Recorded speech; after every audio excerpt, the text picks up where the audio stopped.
Hello, hello, hello. Welcome, everyone. Excuse me. Welcome, everyone, to another live stream. My name is Rich Sheffrin, and I have had a break for the last 2 weeks. And not really a break, but a break from doing live streams. And so let me know that you can hear me. Let me know where you are. Hopefully, you can see me, you can hear me. And if that's the case, then fantastic. So I see some comments here because I turned it on and then I didn't have the camera on, but now it should be live and you should be seeing me and hearing me, and hopefully you are. Yep. All right, cool. So let's see. I want to talk to you today about how to get out of a slump and what do you guys do to get out of a slump specifically, and share some of the things that I do. And this is very relevant because I really was hitting a stride right before I left for I believe Cleveland. And since then, I went to Cleveland for Dan Kennedy. Then I came back. Then I went to New York for the make good of my daughter's graduation from last year. Then my daughter's birthday. At the same time, my girlfriend Kim, her kidneys were being blasted with water pressure sonically, so that she could break up a lot of kidney stones that were too big to pass. And then when they were sandblasted, so to speak, they then got stuck in her ureter. So she had to have another surgery to have those taken out. And so she's in the house recovering.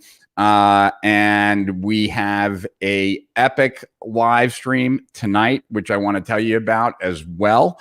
And it's been a crazy time. So I'm excited to kind of catch up with you guys. I was worried, of course, as I think can be anytime you do anything with frequency like this, when you take a break, especially when it's unscheduled or even unexpected, the concern is that people kind of have gotten into a routine of seeing you, and then now when you're not there, all of a sudden they find new things, and then it's harder to get people to come back. So if you're here watching, let me know. Let me know who you are. Let me know where you're at, and let me know how you're doing too. But you don't have to, but would love to know how you're doing as well. I'll flash them on the screen, and we can talk about how you guys get out of slumps, and I can share some of the things that I'm doing. And so that is kind of where we're at. We knew about these kidney stones of Kim quite a while ago. I had a client of mine who owned these CT scan centers in Kansas City. And I think it was like 15 grand or 20 grand to have your whole body scanned with these scanners. And they can tell you, basically, they can see everything when they do this. So it fills in as a colonoscopy. It also can see the plaque in the arteries to everything, any growths anywhere, what have you. And, this was after Kim and I had been going out for like a year or two. And maybe she didn't realize that of my constitution yet. And so she was thinking, because she eats nice, healthy salads and she sees me eat steak and Diet Coke and stuff like that, that I was going to have my comeuppance. And when they did the scan and they looked at the results for me, they said, whatever you're doing, just keep doing it. I had zero plaque in my arteries. Everything looked perfect. And then with her, they could already see all these kidney stones and said it was going to be a problem. And from there, she had one stone pass a couple of years ago, but she had a stone this time that was too big to pass, and that created a lot of problems. So anyway, so that's Kim's scenario, but her in distress obviously causes me some stress. And so she's out there recuperating. They had to put a stent into her ureter so that the pebbles can come down, and that's that. And so I, though, don't know if you can tell or not, but I am like 12 to 13 pounds heavier than I was 2 weeks ago. So definitely part of the slump. And let's see who's with us. And then we can dive in and we can talk about some strategies of what you do and what I do when we have, we were productive, things were rocking.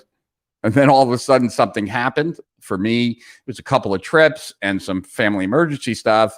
And then what, right? Like, how do you get back if that took you aside? And what's really interesting to me is that, like, even the last 2 days, I've been sleeping like crap. I've been waking up a ridiculous number of times at night, especially the last 10 days or so. And that has impacted my ability to work out. So like this morning, I got up early. I got on the elliptical. My promise to myself is I always do at least 5 minutes. Generally, I do an hour or more, but I did 2.5 hours on Saturday because I hadn't been able to do the elliptical on Sunday. It was the first time so maybe that's why I'm still recovering. But the last 2 days, I've only been able to do 20 minutes. So anyway, yeah, let's see who's here. Let me say hello to everyone. And the Wolf, I don't know if you're still here, the Wolf, but good to see you, my friend. And I still want to do get on a Zoom call with you and talk to you. The Wolf is considered one of the best guys at YouTube, bar none. And so I want to pick his brain, and also Google Display. And also the person that put me in touch with you originally, Annabelle, I owe him a call too. So yeah, I got to get on that. Definitely want to tell you about the webinar, but I will do that as soon as we get done with this. So press the go button. I did, Dave. I had to refresh the page. Sorry about that. Everything good. Stream is perfect. Cool. And Wolf is still in here. Dave sees me. Cool. Lisa in Miami. Good to see you, Lisa. And Daryl, sounds good. You're in Florida. Cool, man. So am I. I'm in Delray Beach, Florida. An epic live today. Here we are. Well, thank you, Facebook user. And Edward in Chicago. Good to see you, my friend. And Duran in Lucerne, Switzerland. I hope and presume your talk with Jay later today will be recorded and available for rapid fans. I would imagine we're recording it. I would think we are, but can't promise. Have her take 2 tablespoons of apple cider vinegar. What does that do? 2 tablespoons. I actually bought a bunch of apple cider vinegar because I wanted to start taking it. It's in 2 bottles in my house. And I'm just wondering, what am I supposed to do with that? Because I've not read anything about it. I just know I should take it. No worries about losing us. The value is insane. Thanks, Duran. John Phillips from Connecticut. Sure. Did you get the cocoa and coffee cake I sent by FedEx? John, I did.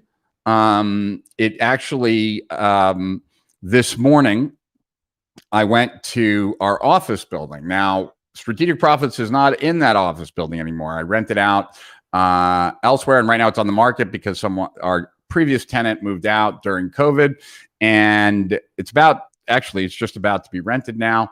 And anyway, I had this cabinet built when I bought that building back in 2011, where in that cabinet, it had 3 cameras that would come out, a central camera on a big teleprompter that would come out, and it's all built in. And unfortunately, it's a couple inches too big for this space, but I think actually we can get a contractor to cut it down a little bit, and then I can fit it on the wall that I'm facing right now, which would make this office a lot nicer. So I was there, John, and just so happened while I was there, FedEx came to drop off the package. I opened it, even though it was addressed to Matt, just because it went to this building. And I had CJ, my assistant, actually scan in everything that you sent, not the cocoa or the crumb cake or coffee cake, but the actual letter. And that went to Matt at Strategic Profits. So it is now in Matt's hands. So there you go, John.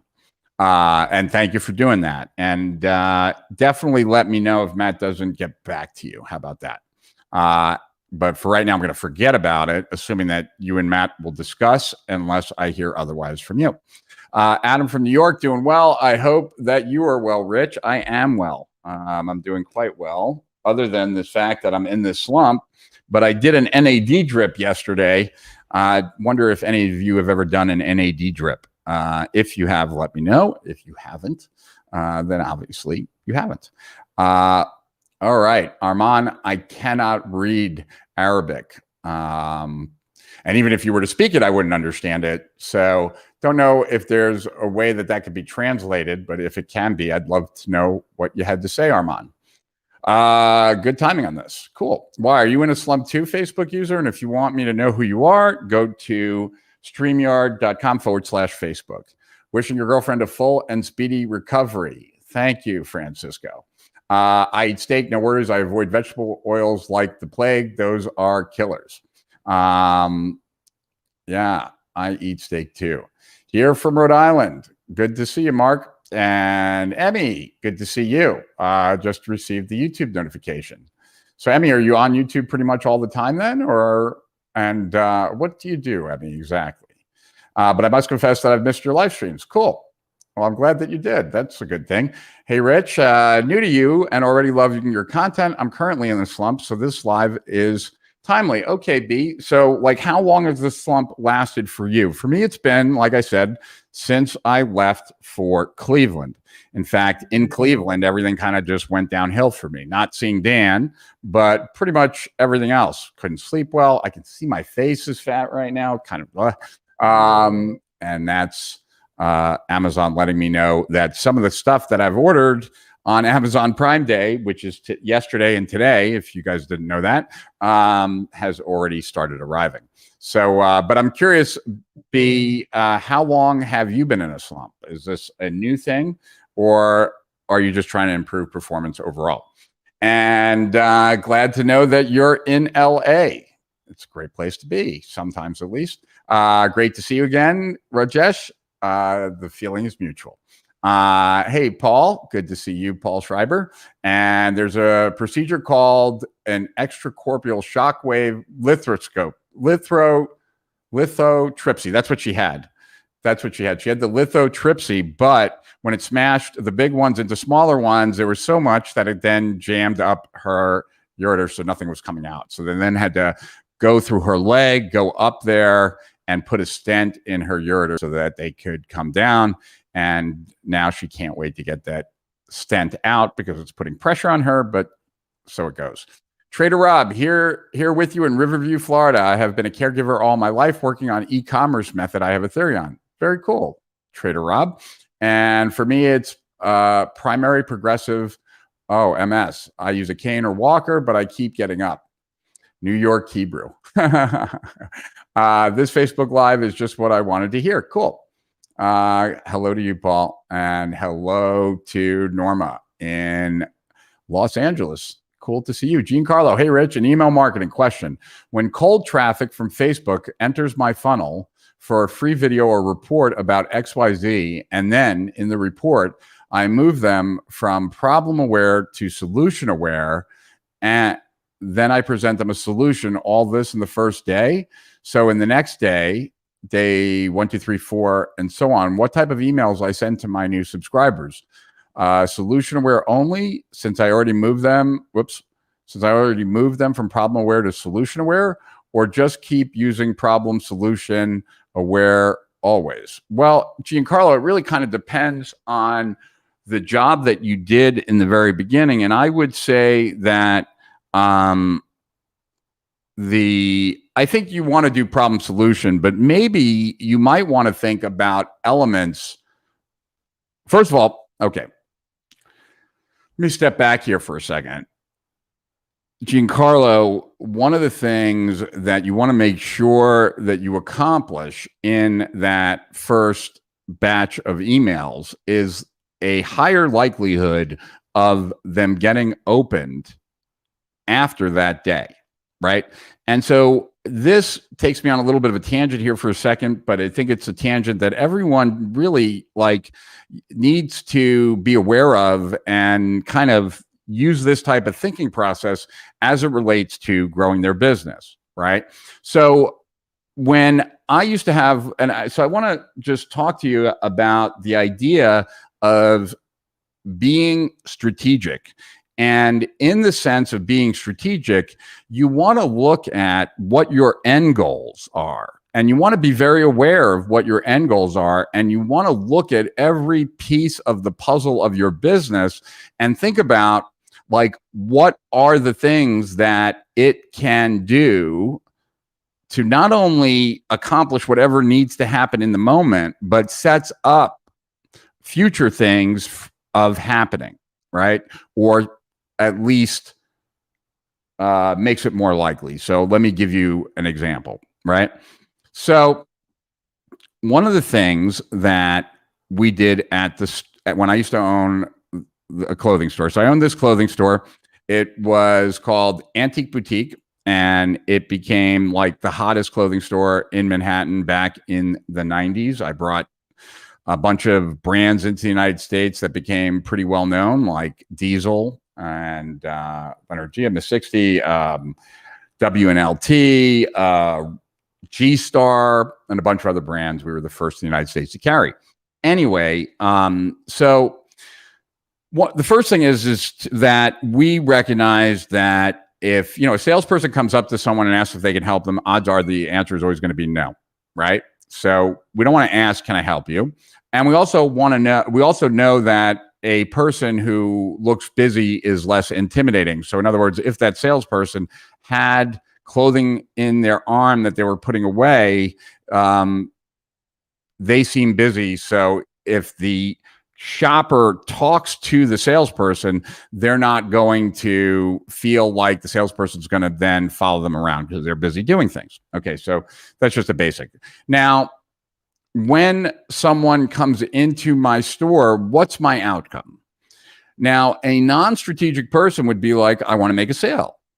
And that's certainly something that even a strategic person would say, yes, you do want to make a sale, but what else?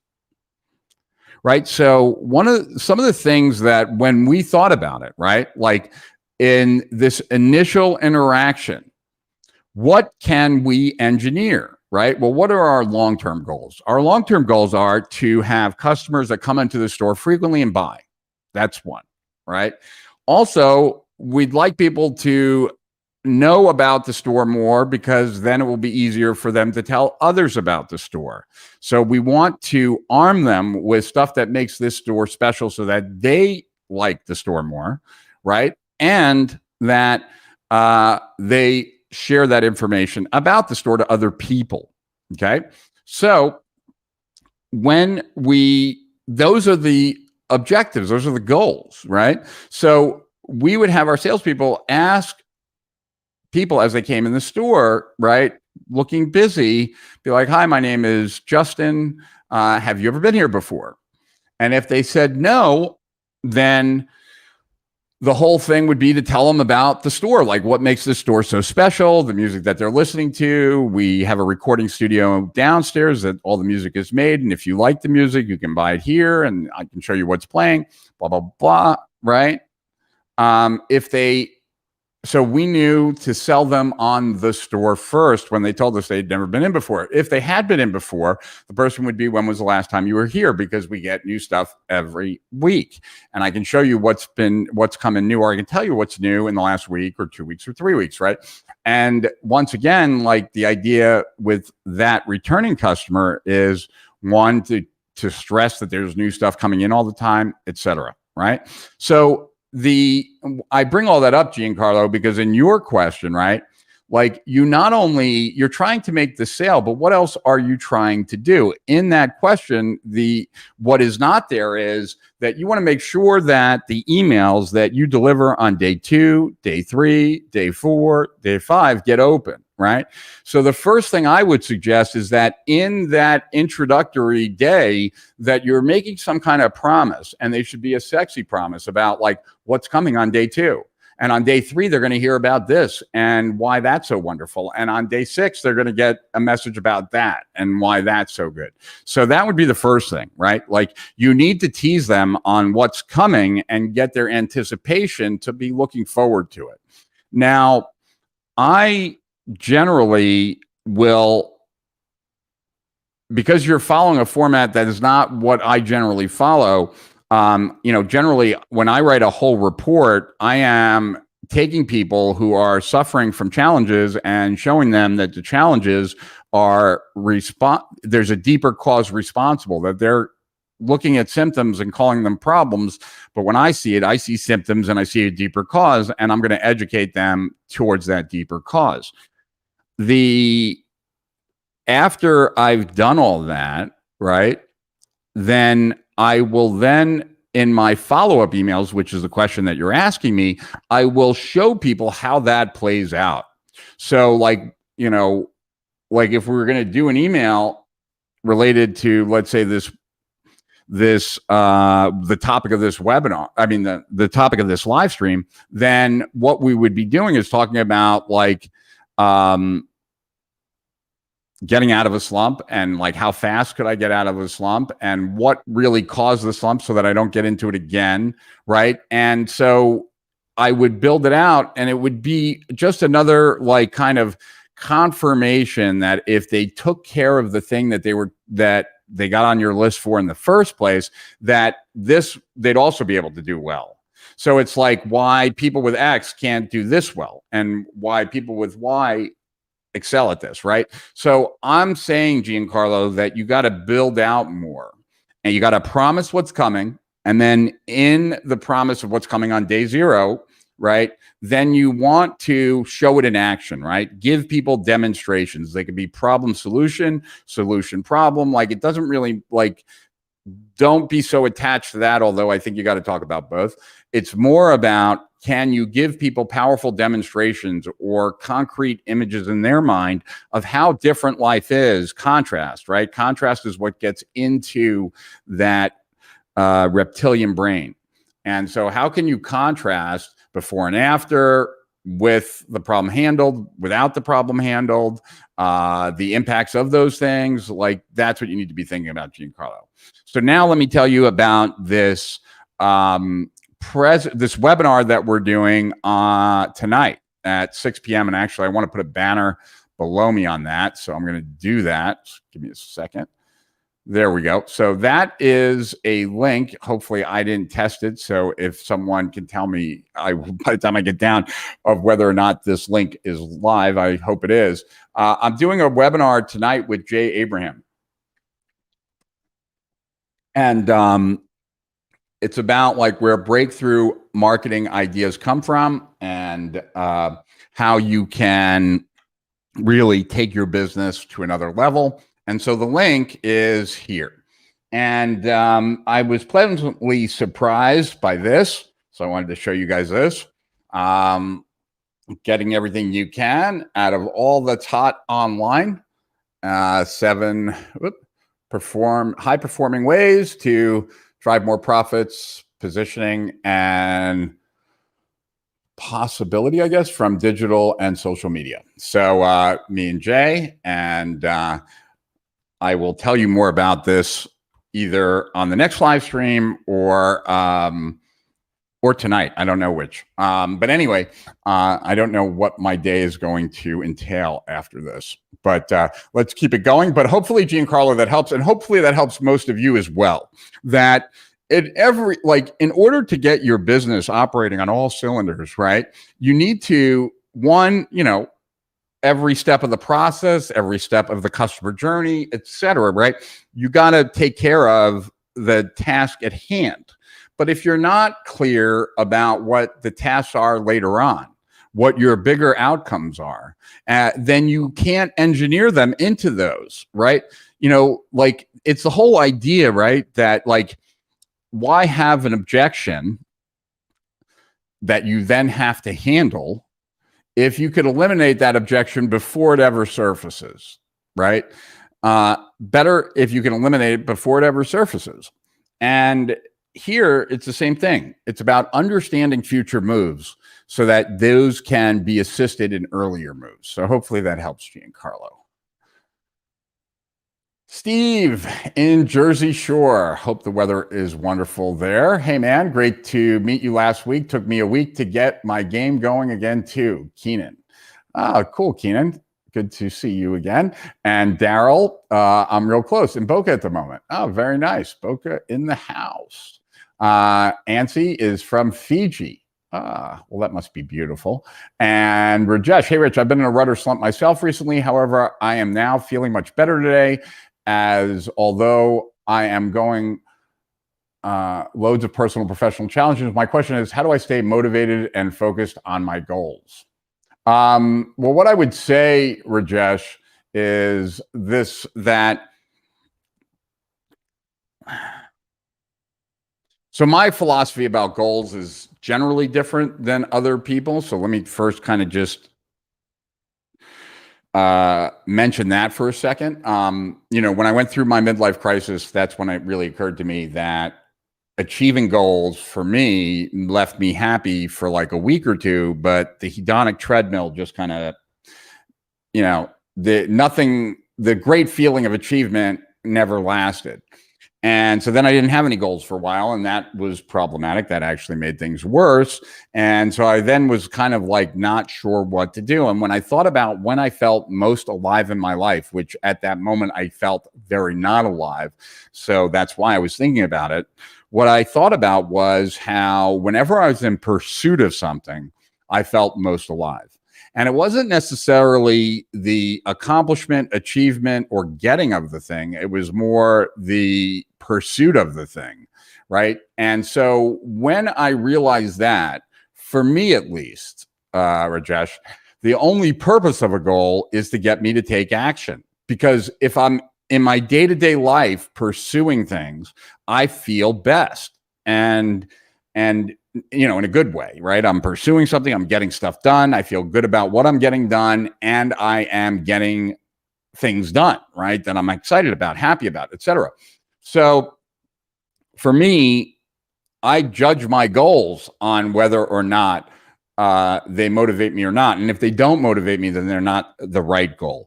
Having said that, though, I've had clients of mine who wouldn't get motivated thinking about having, let's say, and I'm just going to make up a number here. Let's say they didn't have the goal of making $1 million a year was not motivating, right?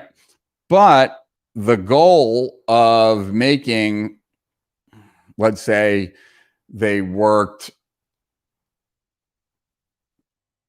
50, that'd be 20,000 a week. Let's say they worked 20,000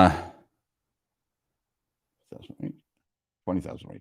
Let's say they worked 4 days a week, right? The idea, and if you worked 4 days a week, you'd have to make 5,000 a day to make $1 million for the year, more or less.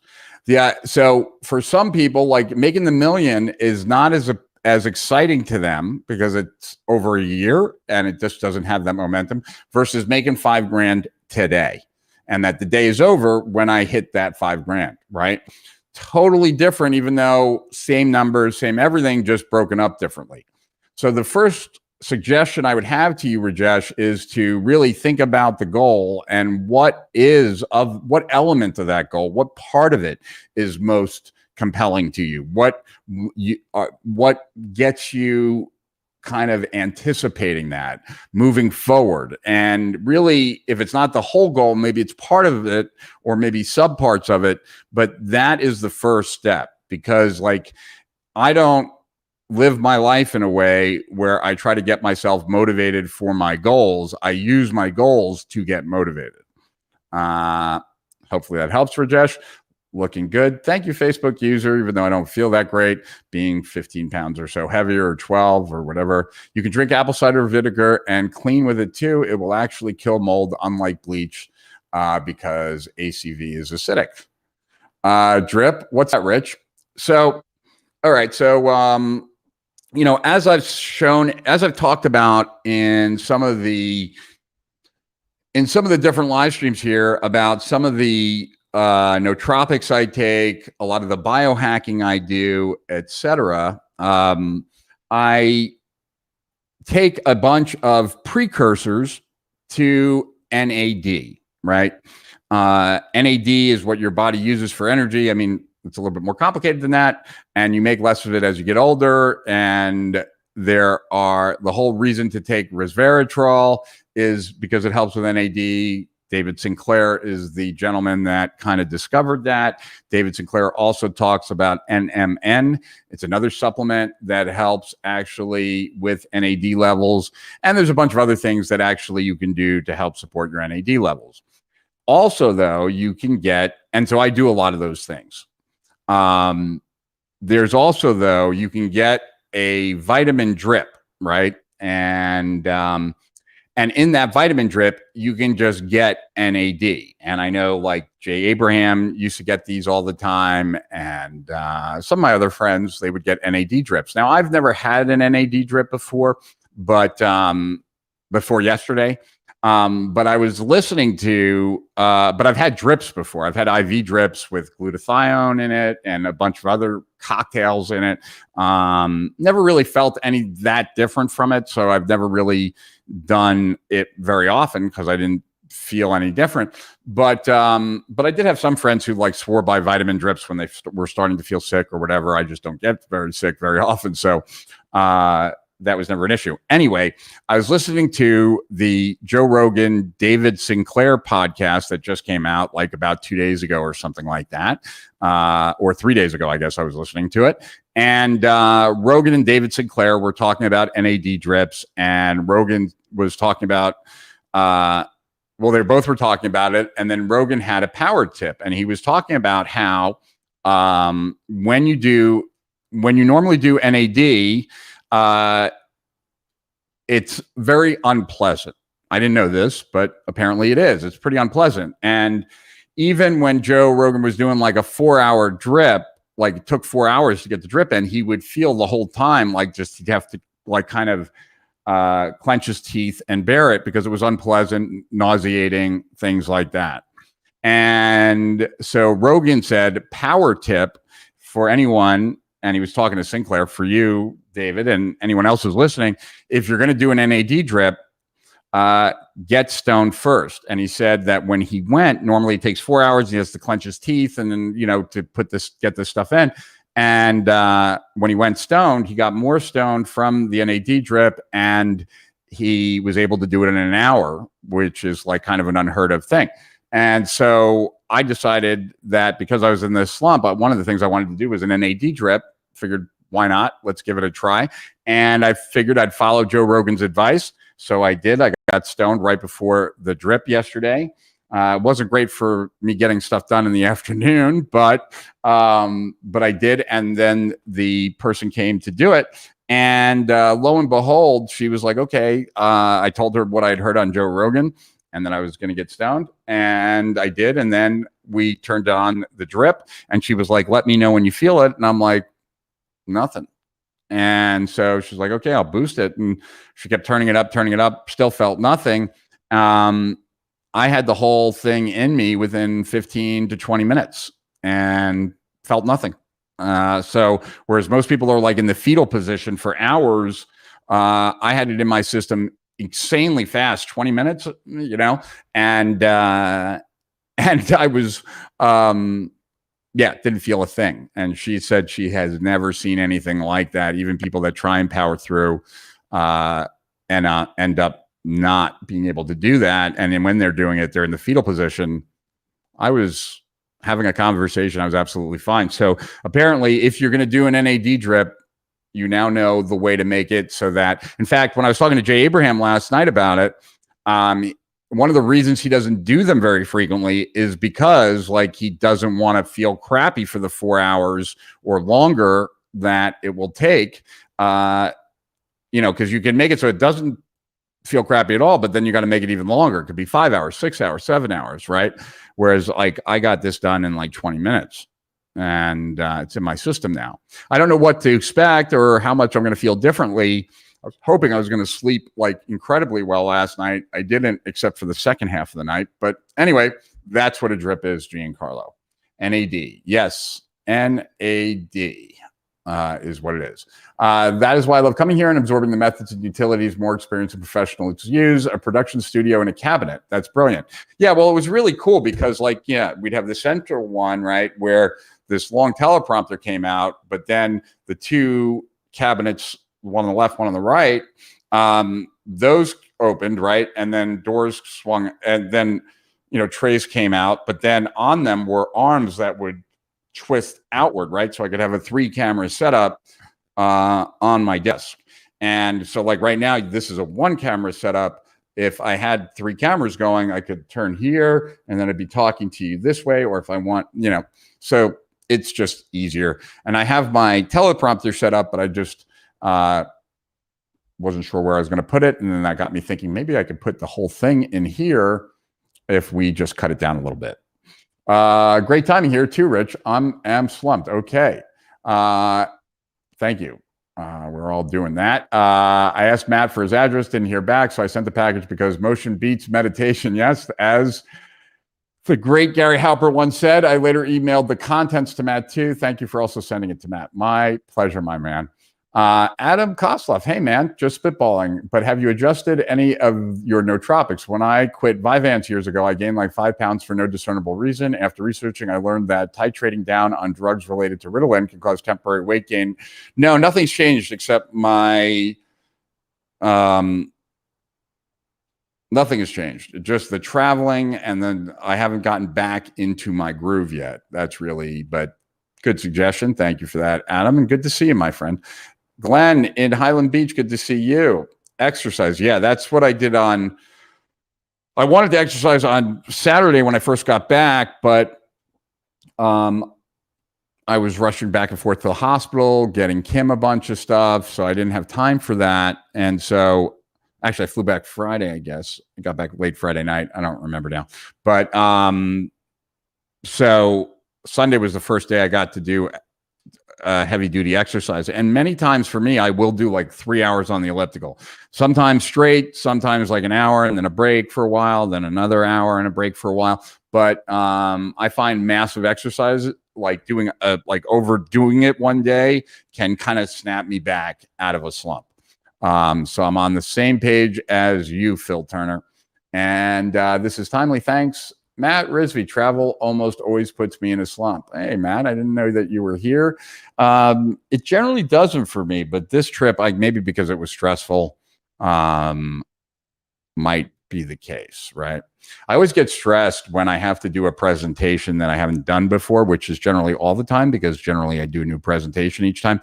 But if I'm pitching it all, it gets me much more in my head. And generally I think I am always tweaking, but not making progress, working on it for like until like the final hours. It's kind of crazy. Glad to hear that even you get down sometimes. I was in a slump for about 3 weeks. I did a ton of meditation, started walking 20 minutes a day and writing a lot.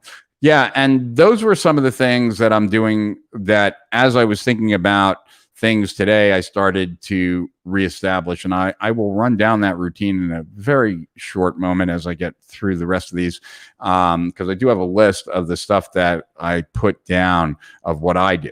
I own my own online business, Rich, me and my husband running it, and we're doing it full time. Cool. I hope you're doing well with it, Emmy.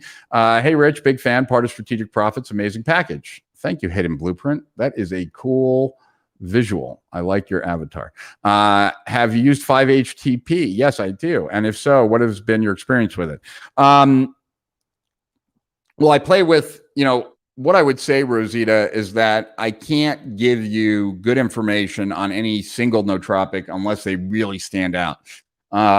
So yes, I've taken 5-HTP on and off for years. I'm not taking it right now.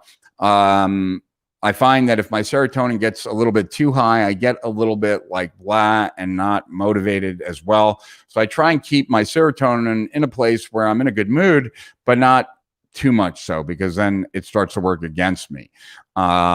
So that's one of the reasons why right now I'm not taking 5-HTP, but certainly have taken it over the years many times. I take it at night generally when I do take it.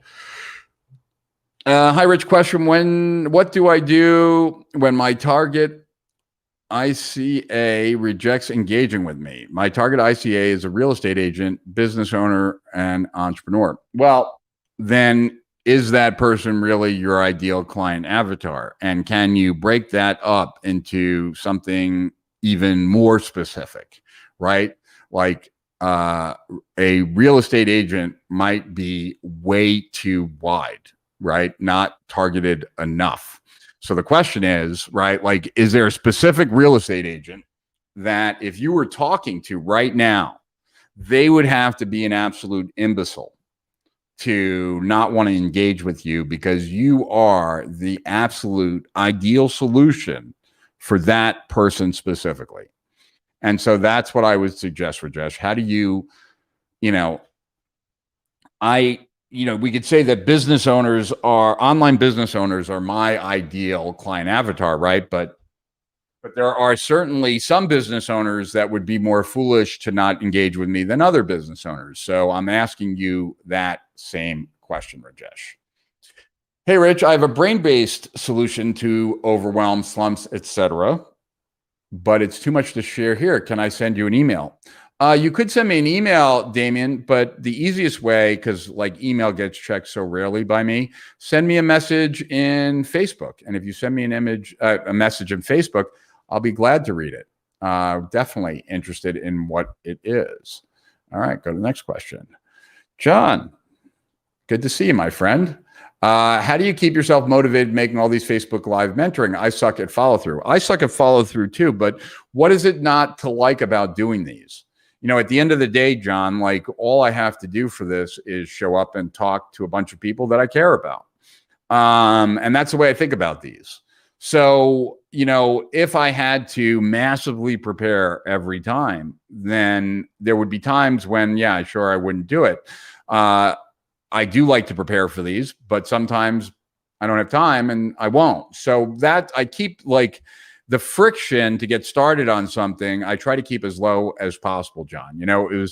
Don't know if you ever listened to this Steal Our Winners or not. I know you're in Steal Our Winners, John, but I know you're a subscriber, but I had this, so for all my life, because I've struggled with my weight and used to be really fat, I have this rule that I'm going to get on the elliptical every day, unless there's no elliptical, right? Like when I was in New York recently.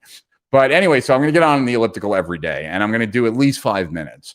And most of the time I don't do 5 minutes. I do much longer than 5 minutes, but that's the rule, right? But I can get off after 5 minutes because I did the 5 minutes. So the last 2 days, I've only done 20 minutes, right? Because of the rule that I don't have to stay on.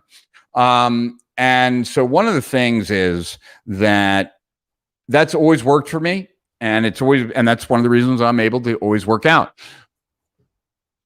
One of the things, though, that when I was talking to Katrina Ruth was that she uses the same strategy for writing. And it was funny. It never occurred to me that to use that strategy that worked so well for me for working out into other areas of my life. And I then kind of thought about it, and it made total sense to apply it to other areas of my life. And really, because of inertia, I can't really decide I don't want to be doing something until I'm actually doing it. Because unless it is the most appealing thing ever, odds are I'm not going to feel like doing it right now. I'm going to feel like doing whatever I'm doing. So that means that one of the rules that I have for myself, for the most part, I wouldn't say it's 100%. So I don't say I live this 100. I'd like to, is that I can't decide I don't want to do something that, needs to get done for my business, whatever, unless I'm actually doing it.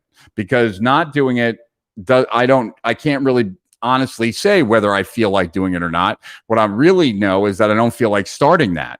But if I'm doing it, will I still feel the same way I feel about it while I'm doing it than about starting it? And I don't know. So that's why I don't I keep the barrier to get started as low as possible. So, I've done a few of these live streams that I've cut off after an hour. I don't feel I try and keep the restrictions on me as little as possible, the freedom as much as possible, and the realization that, whether I feel like doing something or not doing something before I do something, it's kind of irrelevant, right? A lot of times I don't feel like working out. But as soon as I am working out, I feel like continuing to work out. I feel good.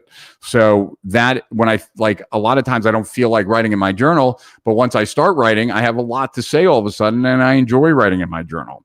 So I've grown accustomed to doubt my proclivity to not do things, if that makes sense. That I'm going to take it as like a given that I don't feel like writing in my journal, or I don't feel like getting on the elliptical, but it's kind of irrelevant until I'm actually doing the thing. Then I will decide, like, for real. Now, obviously, not everything in life can you do that way, but the positive things that you want to be doing, I have found that that works really well for me. And I hope, John, that that works well for you. Create a customer for life. As a way of getting out of a slump? Is that what you're saying? That's probably the long-term goal, right? Like the forever customer. And that only makes sense because the cost to acquire customers has just gone up year after year after year after year. You know, if the cost to acquire a customer consistently goes up, then the value of that customer also has to go up until it gets to the infinite, which would be a customer for life. Establish relationship expectations, future pacing, nest them all together. Great insights, Rich. Oh, thanks, Wolf. Any tips on hiring a designer and retaining rights? I have some private label products I need designers for, but not really sure where to start before I pay lawyers' fees. Well, Rob, the first thing I would say is that, you know, when you hire a designer to design and you pay them, you're buying the rights. Like, you know, it all depends, I guess, on who you're dealing with, but that's part of it. And in general, like if this is for, which it looks like it is, if you're doing private, I'm not sure what kind of private label. I'm going to assume supplements, but maybe it's not. If it's supplements, you definitely want to have a bunch of different designs created.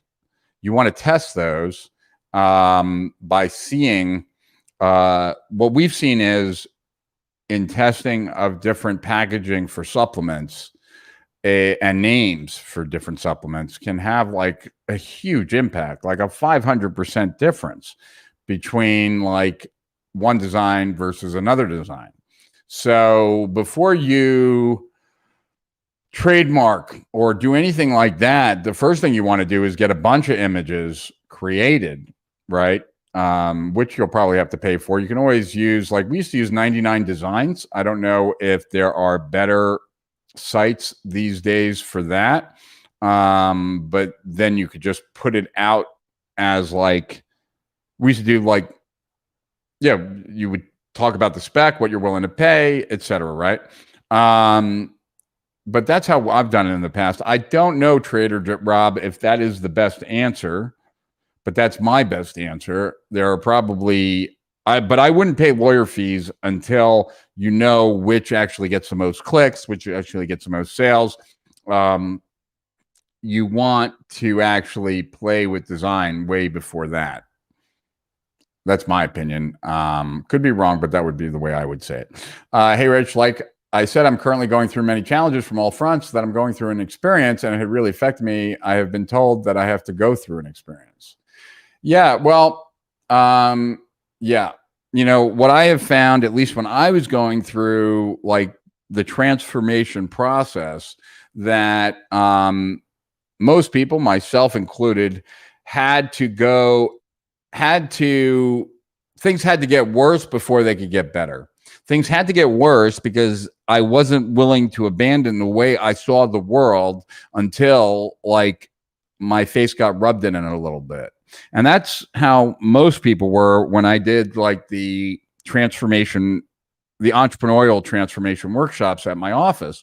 That on Friday night, like it started on Friday. By Friday night, most people hated me. These were my best customers. And by Friday night, they all hated me. They wanted to go home. And then by Sunday, they all loved me more than they ever loved me before, because I would have to drag people while they were kicking and screaming to the outcome that they really wanted, but were afraid to let go of what had got them to where they were. And so oftentimes you have to have an experience to kind of be able to see the world in a different way than you currently see it. Link works perfectly. Cool. I hope you guys all register. If you haven't already, that's my favorite book ever.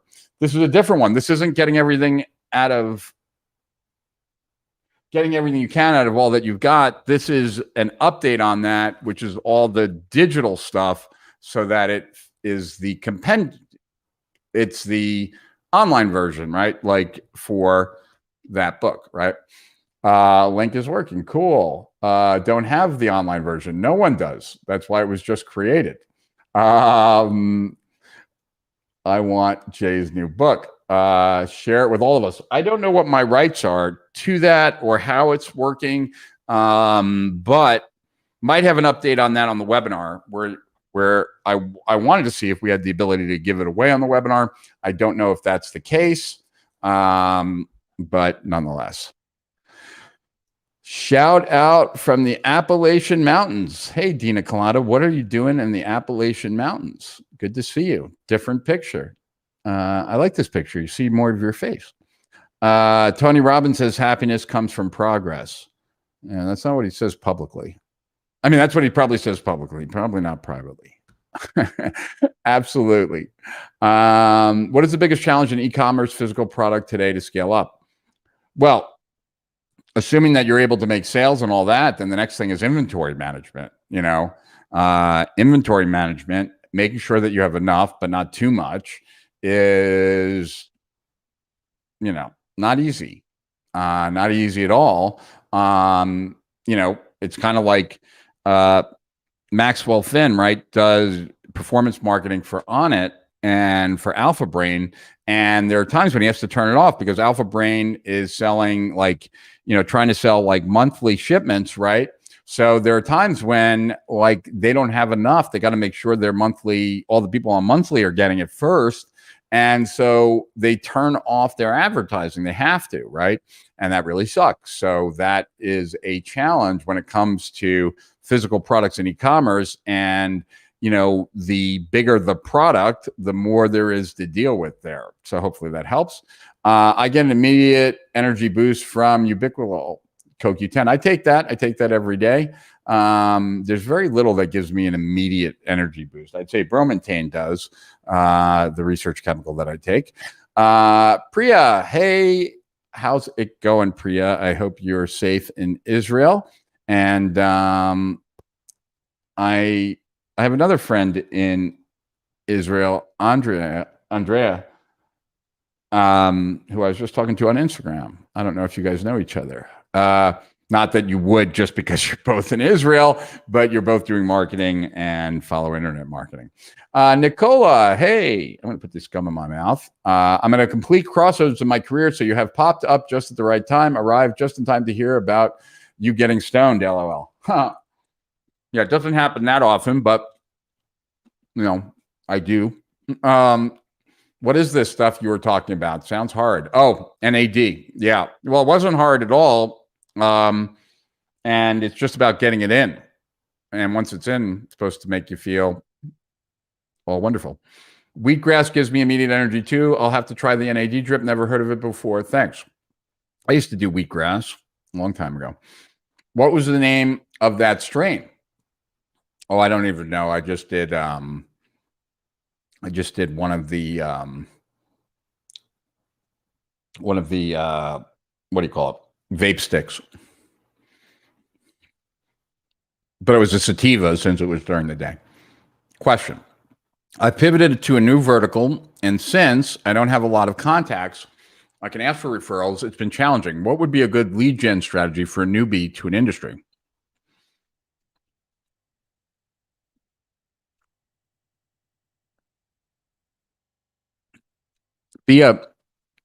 What industry were you in that had you pivot to a new vertical? And what is it that you do? What do you offer? Because it's hard for me to give you a strategy without knowing those things. But if you share those things, I would be glad to share with you my thoughts. This is awesome, Rich. Well, thank you. How can overcome procrastination for someone that isn't a morning person? Giancarlo, I'm going to take this out now, so I'm not being rude to you guys, but there's a series that I've always wanted to read. I just started reading it last night. One of my favorite writers or bloggers from a while ago, Wait But Why. He wrote a whole series on procrastination. He's an excellent writer. Whenever you read anything of his, you kind of like are entertained at the same time. So we'll revisit procrastination. But I don't know what procrastination has to do with being a morning person or not. Doesn't really matter what time you get up. If when you get up, you get into action. The question is like, what are you doing instead of getting into action that interferes with getting into action, right? Rich, do you know if there's a book or course from Bill Jamie? Yeah, there is. There's a swipe file of his that was sold by, I'm trying to remember who. I have it somewhere. But I know that there was a swipe file of his that was sold by him or by someone relatable to him. He's the copywriter that launched most of the magazines, right? Like Psychology Today, like Why Do You Close the Door to the Bathroom When You're Home Alone and things like that. Is that the person that, are we talking about the same person, Francisco? And if it is, I'm impressed with myself for even remembering that. Spending a few minutes in gratitude daily helps manage my slumps. That's on my list too. In fact, we have a Slack channel that I learned this from Matthew Stafford of Build, Grow, Scale. He does Build, Grow, Scale does it, and Strategic Profits does it too, because I learned it from him. For 30 days, every employee, the first 30 days that employee is hired, it's required. Then every day after that, it's optional. We have a gratitude channel. We put 3 things in the gratitude channel. One thing we're grateful for in our personal life, one thing that we're grateful for in our business life, and one thing that we're grateful about ourselves. Not our life, not our personal life, not our business life that generally involves others, right? But ourselves, a quality or trait of ours. And I find that doing that, one, helps me, but reading those of my team members also makes me happy and lets me know what's going on in their lives and makes me feel closer to them, which is always a good thing. If you could boil down the steps to success or achieving your goals into practical 5 steps, what would you say those steps would be? I would say one, some of these are these steps. I would say,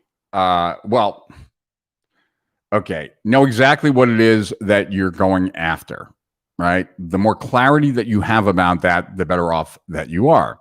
Next, and this is, most people don't do this, but people who've been on these live streams have heard me probably talk about it.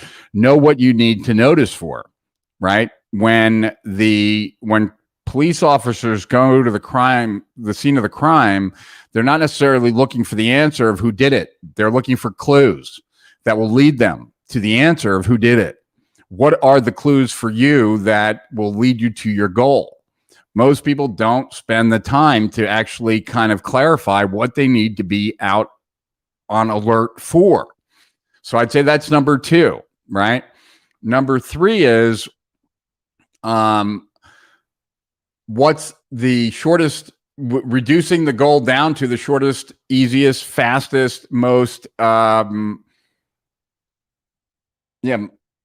easiest, fastest to accomplish thing that can be put in contact with another so feedback can be given, right? I'd say that would be 3 or 4, because we're talking so generally here, it's hard to be very specific. I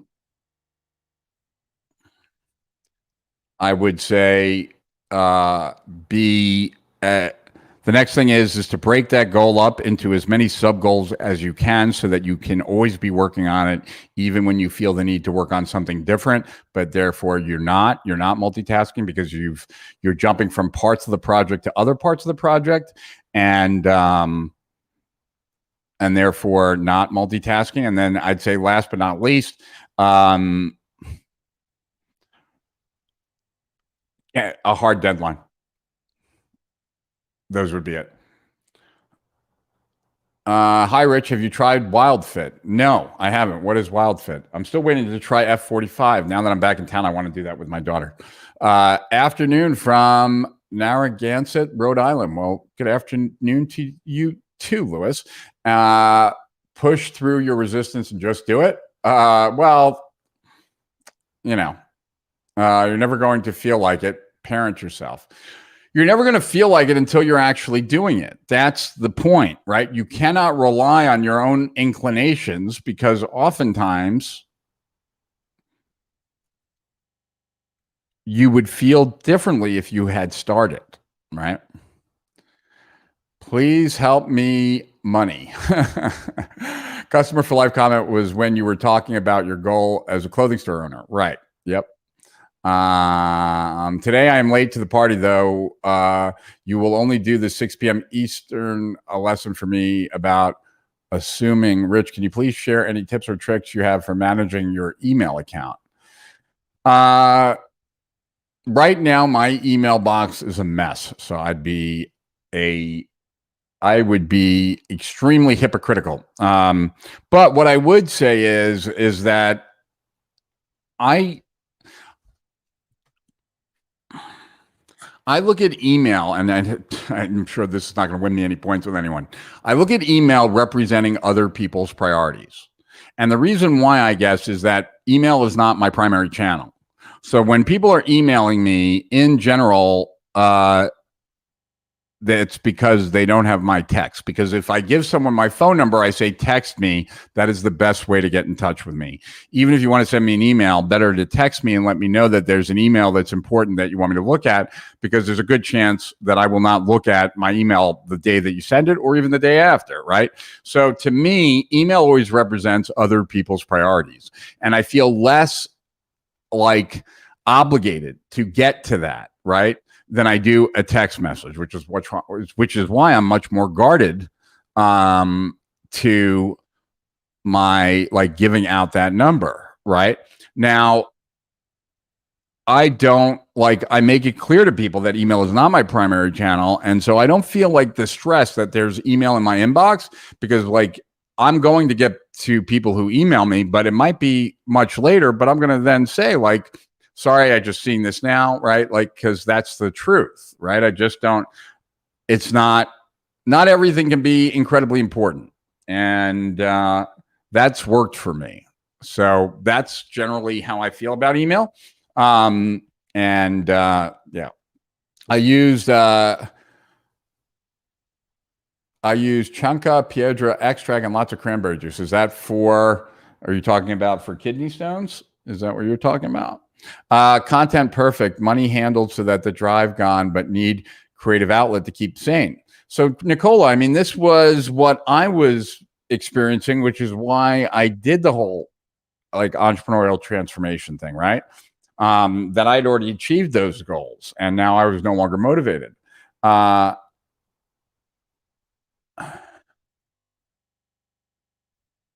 Nicola, if none of those are motivating enough for you to get started, then maybe you need to start something different, right? And what is attracting you? What's calling out to you? What, when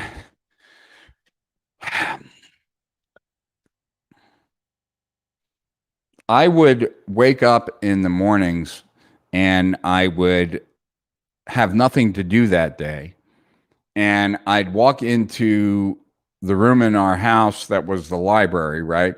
We had a library in our house. That was because I didn't see a reason to have a living room, a dining room. So we took the dining room and that had become the library, right? I mean, we had bookshelves all over.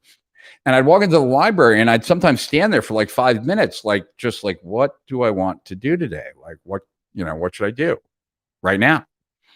And, oftentimes I would just get lost in space, not being able to think about what is it that I want to do today? What should I do today? And I would just be frozen. And nothing seemed that great or that important, And what a coach told me was they asked me, do you go to Amazon and buy books? And I'm like, yes, of course I do. And sometimes you go and you buy many more books. You were going for one, but you end up buying a lot. Yep, do that all the time. And so the coach was like, well, maybe your life would work a lot better if you approach life the way you approached buying books. The world is out there, right? you got to get out there and bump into things to see what captures your attention, what captures your interest, what makes you want to pursue it, what awakens whatever passion you have inside you. And so I wonder, Nicola, that if those are the right three choices for you, especially, right? And that maybe those aren't the right things for you. And maybe that's why you don't feel motivated, right?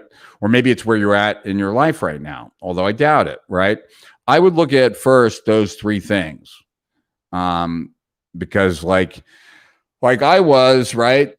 Content perfect, money handled, so the drive is gone, but you need that creative outlet. So what is the creative outlet that you do feel inspired to do? And if you don't, then maybe just get out in the world and see what you bump into, right? That's what I learned. I'm just looking for your text. Where is it? All right. They were great. So true. Sharing with my group. Oh, yeah. I forgot to ask you guys to share, comment, and thumbs up and emote. So if you could do all those things, I'd appreciate it. And thank you so much, Troy, for doing that. My first niche is fishing tackle, and then ASIC miners. Is that like a sneaker? ASIC miners? I mean, ASICs is a sneaker, isn't it? Sorry, Trader Rob. I have no idea what ASIC miners are. Oosh. Your book is awesome. I'm sure I want it. Don't be so sure. I live in the West Virginia mountains. Oh, okay. So the Appalachian Trail. I laughed out loud at your Tony Robbins comment. Yeah, that was a personal thing. Can anyone post a link to the webinar? Oh, yeah, the link's not here anymore. Why isn't it here anymore? Let's get that banner back up. There it is. It should stay on even when I go to comments. That's kind of weird. Let's see. All right. There, that is the link to the webinar. Facebook or Instagram, which ad platform to choose for e-commerce home decor product? A home decor product?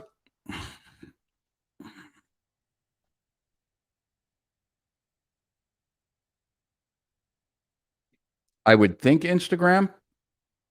That's what I would think. Don't know, Andrea. I hope you are safe too. Cool. I am. Ever try a flotation tank? I'm curious, but would probably just fall asleep. LOL. I love flotation tanks. Did them a long time ago. Read the first book I ever read about them was a book written by Michael Hutchinson, not the guy who's the rock star, who did all of these. Like he wrote, I think the book was called Tools for Exploration, and then that started a catalog called Tools for Exploration, and it sold like light and sound machines and flotation tanks and all these kinds of things. I mean, this is going back like 20 plus years ago. And yeah, I've done flotation tanks. I love flotation tanks. But what I have found is that like I would never go. I went into a flotation tank once when things were falling apart for me many years ago. And that was the worst time I've ever had in my life. So you don't want to go in there. You don't want to go into a flotation tank when you've got something very heavy and pressing, unless you want to spend all your time in that heavy pressing thing that you want to think about. But I love them. Love flotation tanks. And, you know, I forget the place that we go in Manhattan, but the place in Manhattan is absolutely beautiful. It's called like, I'll find out. Yeah, I'd like to hit that place again. Was on the first one of those weekends, changed my life. I didn't hate you the first night, but you were certainly not my favorite person. Funny, the pic just came up on Facebook last week. Oh, that's cool. Yeah, nobody liked me that much that first night. It's too much for right here. What's too much for right? Oh, okay. To post that. That's fine. Just message me. Overcome procrastination by putting it off till later. Yeah, of course. Brian Kurtz. Oh, did Brian Kurtz sell the Bill Jamie one?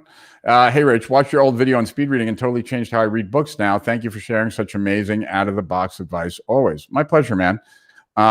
Bill Jamie swipe files offered from Brian Kurtz. I'll see if I can find the link. I was at yesterday. Cool. Okay. I'm working on a freelance agency that connects marketers and their target demographic. to survey ad response before launch. Should I have service at a flat fee or let my freelancers set their pay? I would say, without knowing more, Trader Rob, I would say that it should be a flat rate. I think that's easier on the, but maybe different levels of like what's incorporated into it, I think. David. Hey, bud, great seeing you on Facebooks. Do you have any recommendations on running a book funnel? It's not free plus shipping. It's straight up $10 plus upsells and downsells. My Facebook ads are running out of steam and are getting too expensive. Any tips on where to look would be awesome. Thanks in advance. Well, where are you sending the traffic from? Right? Like my first thought, David, like is seeing that it's in Facebook, that instead of beating your head up against the wall, if the book is not selling as well now in Facebook, which could have more to do with Facebook not having the data that it needs. And so I know a bunch of marketers right now that are experimenting with putting their funnel in Facebook. And I don't have any more details than that other than you can create a funnel in Facebook, I guess, these days. But the other thing, though, I would say is that you should be on YouTube. And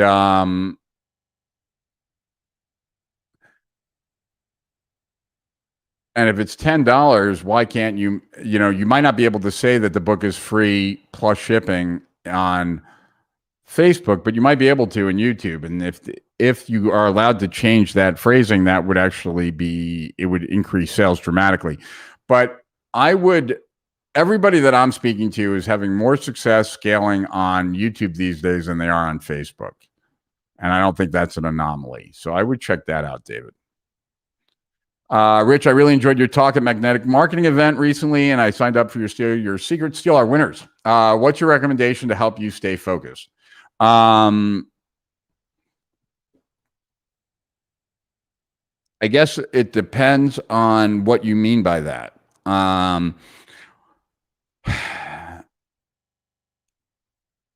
If we're talking about like focused when learning, right? That's about increasing the speed, because there is a speed where I have to pay total complete attention, and that keeps me very focused. Training my focus by training my concentration helps, right? That's about meditating.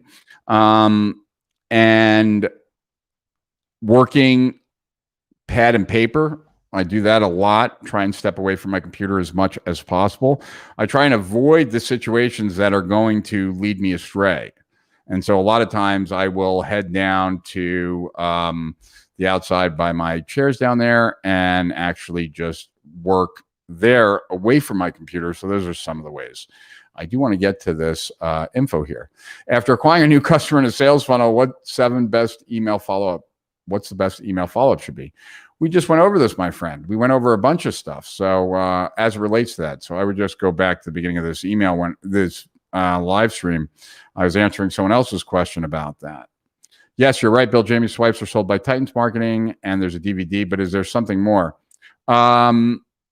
I've read about Bill Jamie in other books, not about his process, though, although I bet you there is stuff. I just haven't looked for it. Sharing more deets as requested. Okay, marketing service business, transition from no niche, served any online business, to spirituality. Recently niched down more to plant medicine providers. Please and thanks. Okay. So, marketing service business, transition from no niche to spirituality, recently niched down more to plant medicine providers, please and thanks. So the first thing that worries me is who these plant medicine providers are. Now, I know some who do extremely well. And why do I even bring this up? I bring this up because, like, in the very first conversation that I ever had with Todd Brown, Todd was had his first info product, and he was selling it to masseuses. Problem is that masseuses don't have much money, so not a great target market. When Todd switched from masseuses to chiropractors, he was able to make a lot more money because his target audience had a lot more money and was willing to spend a lot more money. So what concerns me first, B, is whether you're dealing with people like spirituality, plant medicine providers, whether or not they have money and are willing to spend money and willing to, spend money to get leads, et cetera. But hopefully they are. What I guess my next question to you, B, which you don't have to answer, I'm just like talking out loud here, is I would want to know why you went down this road as opposed to a different one. My assumption would be that maybe you've gotten some positive responses in this area, or maybe this is more, you have more in common with these people, and so therefore you're able to speak their language. But like one of the easiest ways to maybe get started if you're finding it difficult to get in customers is seeing if you can create some affiliate type sites for anything that's already out there that offers a nice affiliate commission, so that you're now actually working in the market and you're creating stuff for that market, but you're doing it for yourself, but you'll make money from it, as a way of getting started, building out your portfolio, things like that. More often than not, like what I suggest, and it's a little bit different here, but I always recommend creating an over-the-top guarantee, having people apply for it, and only accepting people who you could actually deliver the guarantee for. So like my first coaching program, it was an 18-month program. It was supposed to be a year. It ended up being 18 months. But the guarantee was you will double the amount of money you make, and you will cut the number of hours you work in half. And we're setting those right now. So in 1 year from now, you'll be making double and you'll be working half as much as you are now, or you will not pay me a penny and I will give you all your money back. And I had a lot of people apply. I couldn't do that for everyone, but I picked the ones I could do that for. And then I got this great track record and had impressive results, and wrote a report and told the world about it. And the rest is history. So, one of the things, B, is that you got to think about who can you help the absolute most. What would that look like? What would be the outcome of that? And how can I put out a guarantee that I can do that for that group in a way that would get many of them to apply, so I can cherry pick the ones that I can actually get that result for. So that's one way to think about it. That might be totally appropriate, or might be totally inappropriate, based on what you're thinking, but I need to know more, B. So share more and I will help more. I wasn't questioning your advice about pushing through and just doing it. I was asking if that was an accurate synopsis. No, not at all. I've tried that before and had the same. Oh, well, definitely. No, it's not pushing through it, John. It's like starting it, just starting and then deciding, right? Like in what I was talking about earlier. Chunka Piedra pushes out kidney stones. I'll have to take a picture of the screen then. Don't know anything about it. Oh, I don't have that here now, so I guess I got to do that here. All right. And I will just make a copy of this. All right. Raquel's in the house. Hey, Raquel, how's the blood business? Do you believe people can focus on more than one business when working alone? Yes, but not at the same exact time. Like you could compartmentalize, right? Like certain times of the day doing this, certain times of doing that. You're never going to be as focused on if you're trying to manage both at the same time, like in any given moment. But and you won't be as good, but that doesn't matter. Like you might not need to be as good. So, but what I would say, Raquel, is when you're first starting out, that would be a really bad idea. Hey, Rich, one other thing to maybe try is getting a hormonal panel to whether anything is off. Yeah, Drew, Adam, what you're talking about are much more like substantial things. It's certainly possible, I guess. I went away to Cleveland in an anxious state and shit just went south, but I doubt it. I think it's more me. Now that I'm back, I just want to get a good night's sleep again, start exercising hardcore, and let me kind of like with that, okay, so also back to business stuff. How do you know when you've passed beyond the initial growth stage? And are there any new paradigms you need to embrace once you're beyond initial growth? Adam, there certainly is a lot, but that's like opening Pandora's box. If you ask me that question on another live stream, I'd be glad to answer it for you. There's a bunch of stuff, like your role really changes. You're no longer, hopefully you're not doing anything anymore. The question is like, should you be delegating anything anymore? And are you moving out of the business? But let's hold off on that. And let me kind of just now talk about for a minute. That's the link for the webinar that I'm doing tonight. So let me talk to you about how I get out of a slump. The first thing I got to do is, I try to work out as soon as I get back home if I'm out of town, right? If I'm in a slump, though, as soon as I possibly can, like, take a chunk of time and work out in a very strenuous way for a longer period of time than I am used to, I attempt to do. And wow, I feel like I shaved this morning, but yet this shadow's already coming. So I want to kind of shock my system in a way, and I find that oftentimes working out does that. So what I'll do is I'll do numerous hours on an elliptical. I'll generally read a book. That'll be one of the hours. Then I might watch a movie, or maybe I'll watch UFC or something. So I try to like shock my body almost by like being overly active, right? I like to reestablish my morning routine if I've gotten off my morning routine. And oftentimes I do get off my morning routine if I'm in a slump or I've been traveling too much. All of a sudden I get back and I haven't like made it a point. For me, that means waking up at 6 a.m. It means working out by 6:30. And my hope is that I woke up today at 6, but I didn't work out at 6:30. I got to kind of get closer and closer each day. It means having a checklist for my mornings, right? Which I sometimes do when I need it. And I've gotten kind of out of the habit of doing all the things in my morning routine, like meditating, writing in my journal, making sure I do my gratitude exercises, those kinds of things. When I meditate, I never really, I haven't pulled it out, but I use a Muse. It's an EEG device. So that it tracks my brain waves. And I haven't been meditating anywhere near enough. And so that kind of came to the forefront this morning as well.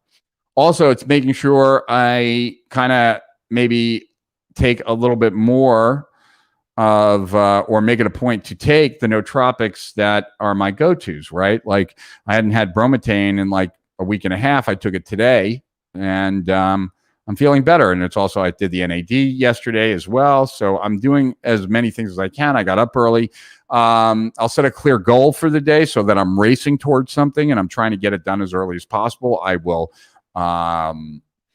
reestablish like my healthy distractions, because I have healthy distractions and then I have unhealthy distractions. So like, I think of a healthy distraction as like writing in my journal, reading and highlighting, like, these are things that are not work, but they certainly are not also just passive, be a vegetable kind of stuff. And so oftentimes, though, I can find myself being very passive, like getting into a routine where I'm watching a lot more politics on YouTube or watching a lot more UFC stuff on YouTube or something. And so it's about recognizing that maybe some of my unhealthy distractions have gotten a little bit out of hand and making it a point to go to my healthier distractions first, right? So that means like replacing binge watching with either writing my journal, going through Evernote, and going through some of the articles that I've either just put in or processed further, stuff that is interesting to me, etc. Right? Is there any new passionate or exciting project that I could get involved in for a day or two? Sometimes a short kind of little thing that gets me into action, gets me talking to a lot of people, oftentimes can snap me out of it as well, right? It's about kind of triaging what is immediately necessary and then taking other things that I've just recognized over time of stuff that helps me kind of snap back. Another thing to do is to cut back on the number of hours. Not so I spend more time doing nothing, because that's not really the point, but to actually force myself to work harder, faster while I'm working. Although that is not what I'm doing right now. I'm doing the opposite, but I've done that in the past. And it's also about coming to grips with how you feel about yourself, right? There's no doubt that when I go through times of slump, that I can feel shameful about how little I'm getting done. I can feel guilty about it too. I can kind of get in this kind of thing where I'm disliking how I'm being and therefore disliking myself at the same time.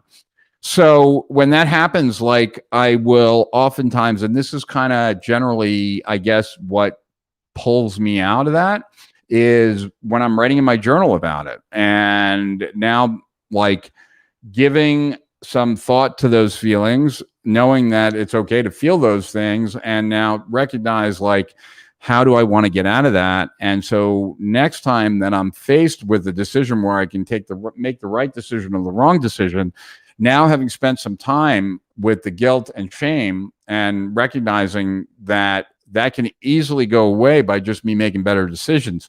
Oftentimes that clarity that comes from that writing can help me. And it's just really about kind of identifying and dealing with any kind of emotional residue from your slump that is impacting you, right?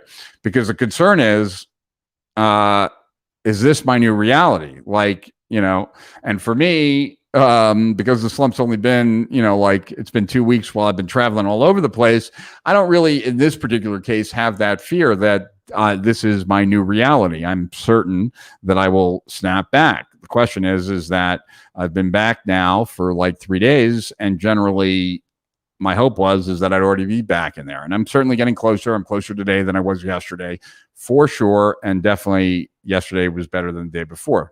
So those are some of the things, right? And I would say that of the things that are most important, I have found over time, is getting up at the same time. And that means that I'm going to be tired in the beginning because I'm probably not going to get enough sleep. But if I get up at the same time, I will fall asleep earlier and earlier because I'm kind of forcing my body to readjust back to that. Not that I get up supremely early. I get up at 6. But nonetheless, right now I'm finding it more difficult to fall asleep later at night. And I still need to get up at 6 so that I can get moving and get my body back into the groove. All right, let's keep it going. Okay, try this tip. I've heard from Augmendino around morning motivation. If you wake up stuck in a rut, realize that any person in today's obituary would absolutely be delighted to change places with you. Dig it. ASIC miner Bitcoin. Okay. What does ASIC stand for then? But thank you for that explanation. Is Site Visitor still around? No, it isn't. But Tim Bird gave a presentation at the Founders Mastermind with, him and Maxwell Finn Unicorn and do together. And he's rolling out a service that will do exactly what Site Visitor wanted to do. And they're thinking about charging 5 cents a visitor like Site Visitor was planning on doing. This was all news to me. I just heard about this. Oh, that was another trip that was part of that process. That's right. So it was actually Cleveland. Then was it Cleveland? Then, yeah, I think it was Cleveland. Yeah, it was Cleveland. Then St. Petersburg for the mastermind. Then New York for my daughter's birthday and graduation. Then, right. Yeah. So I forgot about that. But yes. So Site Visitor isn't, but Tim Bird is working on that. And, he actually presented on it. I was kind of like, oh, wow, I did this like 2 years ago. Very cool. Yes. These couple of weeks have been a struggle. Deliberate choices to push past the noise of the environment, refocusing exercises. Got it. Facebook user home decor is strong on Pinterest. Yeah, that's what I thought. Oh, Pinterest. Yeah, that's a good point, Francisco. Terberman, wait, but why? And Rich, I'll ask, how are you doing? Sometimes we just need to be listened to and validated on what we feel, for example, on feeling of slump and be felt understood. I appreciate that, Errol. Errol, Mike Egot. I appreciate that. I'm doing a lot of traveling, and I'm not. That's okay, I guess. Yeah, I don't like being in a slump, though. I'll tell you that. I really kind of hate it. There's a pleasantness to momentum. And I love momentum, right? Like positive momentum, where you feel like the wind's at your back, where each day, like you're just making progress, versus the anti-momentum, friction, right? Where everything kind of takes longer, is more difficult and more challenging than was expected. And I guess that for me right now, Kim changed the duvet cover and a couple things in the bedroom that I don't like, and so it's caused, like last night I actually slept the second half of the night downstairs because I just was having difficulty sleeping. So I guess that has to be my first and most important thing that I make sure to fix tonight. And it is just about kind of getting that right more than anything else. I know that like when my sleep is right, everything else is good. When my sleep isn't, it's not so much. But thanks for asking, Errol. I have to find a good flotation place in South Florida. Transitions Float Spa, I think, is the name that I get emails from. They're pretty good, and they updated their place. Really cool stuff, Ed. Amit, Rich, how long would the webinar go for tonight? Is there going to be a recording? I think there's going to be a recording. Don't hold me to it. I think it's going to be about an hour and a half presentation, maybe a little bit less. Signed up for the 6 p.m. webinar with you and Jay, but never got any confirmation or link to the webinar. Please advise. Oh, that's not good. Let me take a picture of that. That's really not good. I don't know if that would be so common, I guess, that like there should be. They probably, why isn't this working? This should work. Oh, okay. Let me do this. 1 second. There we go. All right. Cool.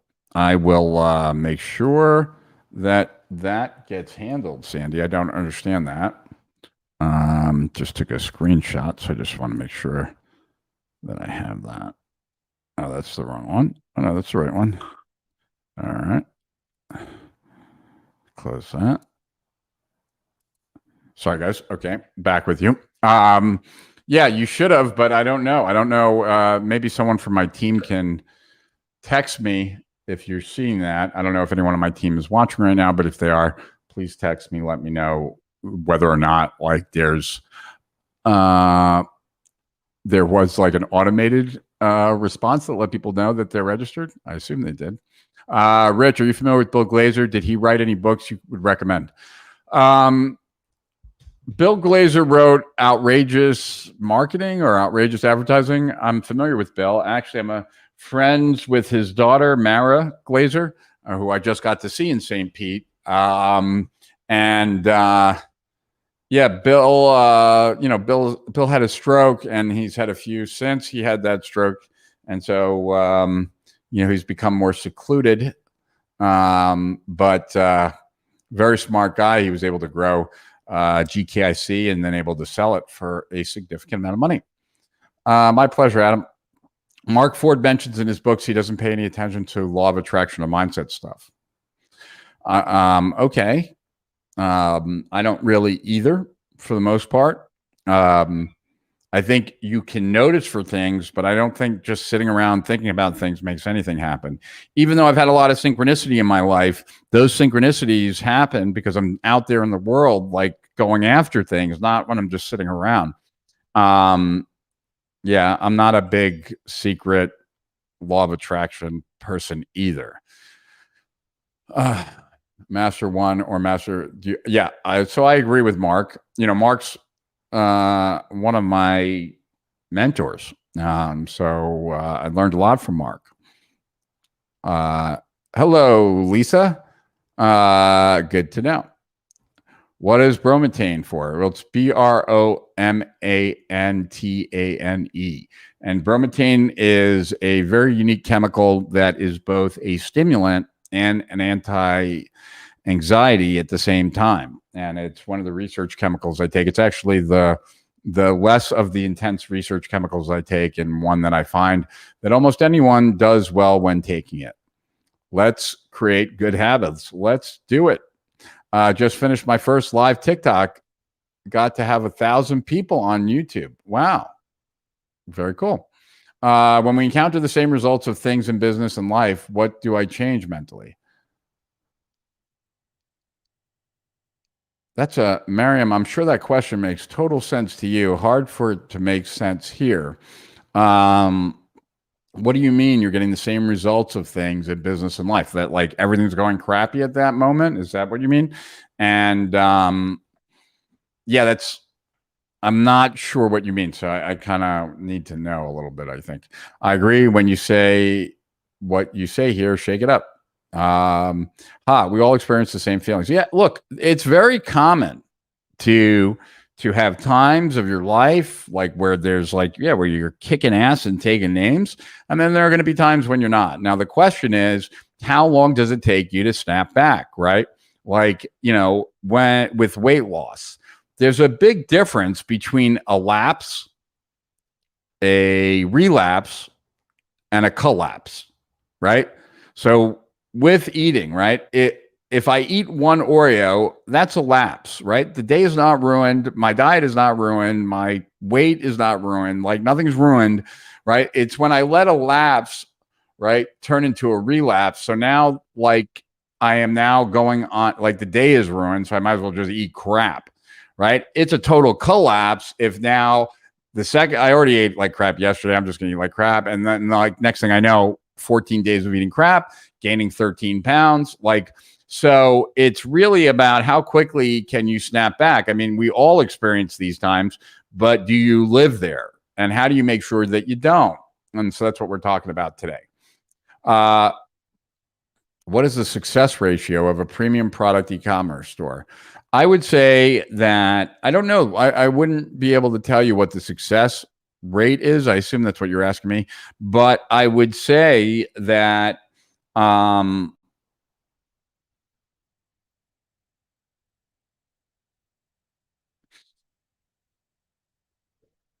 depending on how it starts, really. Guys like the Wolf here would probably be better at answering that than me. You started with hypnosis. There is a self-hypnosis to help craft better behavior. Oh, I've done plenty of hypnosis, and I didn't start with hypnosis. I started with my clothing store. But thank you for paying attention. Love that. Dead people are jealous. LOL. Good point. Ha ha ha. And owning what one has created, examining that creation, realizing that it isn't serving to feel well, and thinking about what one wants to create now, new, and now. So this stands for application specific integrated circuit. Oh, okay.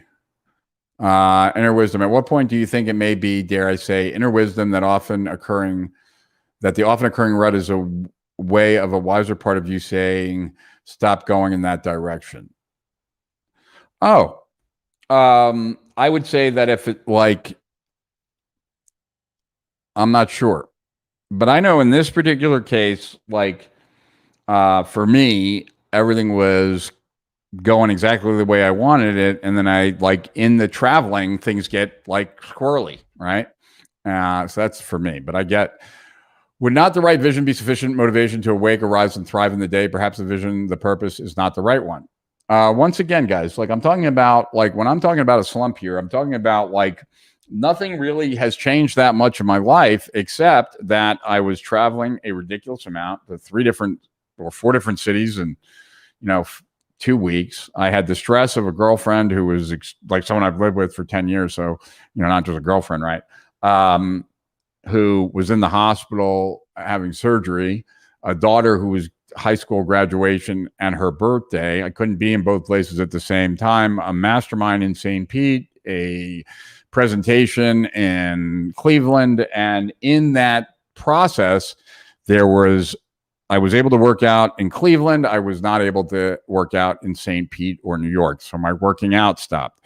I started eating crap in Cleveland, and it kind of continued all the way through. So I've been eating crap and not working out. My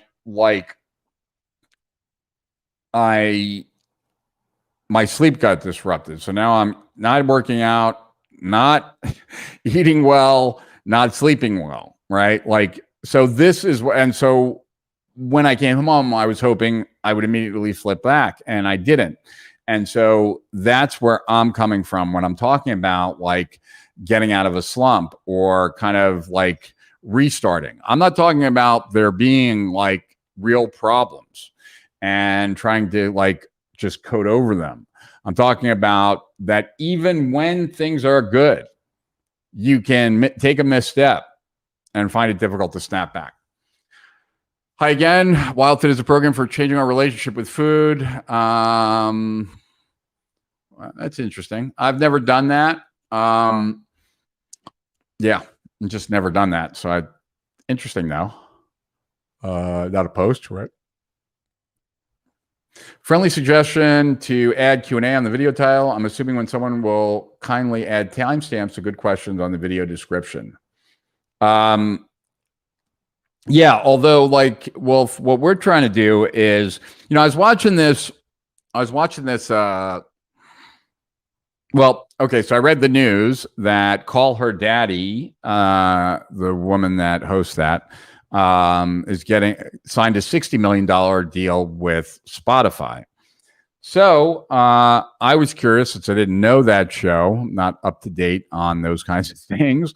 I decided to understand more about the show. And, you know, there was a lot of controversy about a year ago that I paid no attention to with her and Dave Portnoy. So I didn't know anything about that then. Now I do. And one of the things that was interesting was the fact that whoever signed the deal with Spotify, her and her partner, until there was no other partner, they would film for like 3 hours, and then the one who's the star, or now the one who's the person, she would edit for at least 7 hours, that 3 hour down to 1 hour. And that's what these live streams are to me. Now, we got CJ in place. He's my assistant. He has video experience. We're also getting a video editor over in the Philippines, a full-time editor there that CJ can work with, so that we're not occupying all of CJ's time. But my goal was to take these live streams and turn them into short, good videos, right? So maybe a 10-minute video, or a 5-minute video, or a 30-minute video, or a 20-minute video, but really tight, where everything that is great is left in, and anything that wasn't is taken out. And so that we can release some really great videos that are really tight. And that's my hope. That's the whole reason I started doing these live streams. That's why we're still doing them. Even though the team is being put in place slower than I would like, I still don't think it's a problem getting more experience on camera, feeling more comfortable on camera, and talking to everyone here. It's also, for me, I enjoy these. I don't know if you guys do live streams, and if you do, how you feel about them. But this is, I hope it's obvious, it's not taxing to me to have a conversation with all you guys at all, or to share what works for me or what doesn't work for me. One thing I will say that I have realized, and it's something that I know I need to do, I haven't been doing it recently, plan on taking care of it for this upcoming weekend, is planning my weekends. And before that sounds like so unpleasant, I'm talking about like fun activities that, you know, instead of just like leaving the weekend completely open and then being disappointed by not having as good of a time over the weekend as I would have liked to have had, or had as much fun experiences as I would have liked to have had. I find that scheduling a weekend, especially when I want to make sure that I need a good weekend, is actually something that really works well for me. Because once again, left to my own devices, I might just not do enough. I might just stay at home, smoke a cigar, like lay by the pool, which is nice every once in a while, but like it's not really what stirs me. You know, check in with the great athletes who all go through. Yep, they all do. That's true. Rich, this is my area. My Arlene Fine Linens. Yes, I know. My lack of sleep tends to occur after I watch cable news and wondering what the UAP report will reveal. Yeah. Link on thank you page. Oh, that's for the webinar, but I hope that I reminded myself I did it before. Email just arrived for me. Okay, so an email was going out. That's good. Our time zones are different. It will be early morning. We'll get replay, I guess. Okay, yeah. Well, it's in 2 hours from now is really when it is. The link is below on the confirmation. Oh, okay, cool. Oh, that's it. Oh, okay. I also had trouble finding it. Hi, Rich. Hey, John. Just wanted to say hi. I had a triple bypass, lots of pain in my chest. I can't stick around, but I miss you, dude. Sorry, man. I hope you get better. One very big, simple thing to do immediately is what I call fire breathing, intense diaphragmatic breathing. I teach it in my resonant voice. Basically, one needs to get the energy moving again. So, okay. So what is the, so just intense, diaphragm breathing? Cool. Why then so many courses nowadays start with the mindset stuff, improve stick rate and reduce refund? No, because most people think that their mindset is actually all good and fine, and that and in truth, most people's mindset, if they're struggling, is not fine. And it is oftentimes what people need, but they think they don't. And so oftentimes it's thrown in there because getting someone in a better mental state, will improve their performance. And a lot of times that's necessary to get people in to the thing. Things are well, just want to grow. All right. Without the idiocy and waste of violence. Whoa. I don't know what that's about. The real solution is ask oneself, I've seen, what do I need to hear that I'm blocking myself to get me to pay attention to? Then deal with it, release, and breathe. See, guys, I just wonder if you're looking at this a little differently than I am. I am not talking about someone who is, there's a big difference between is this who I currently am versus like, this is just an aberration, like, and I need to right the ship. So I don't think that anything deeper in my life has changed in the last 2 weeks. I don't think that anything that needs to kind of be unearthed occurred. I think what it is that I got into a bad pattern, and getting back into a positive pattern sometimes is just that, getting back into a positive pattern. Just now got the confirmation your team must have heard you and jumped on it. Thanks. That's funny. I guess so.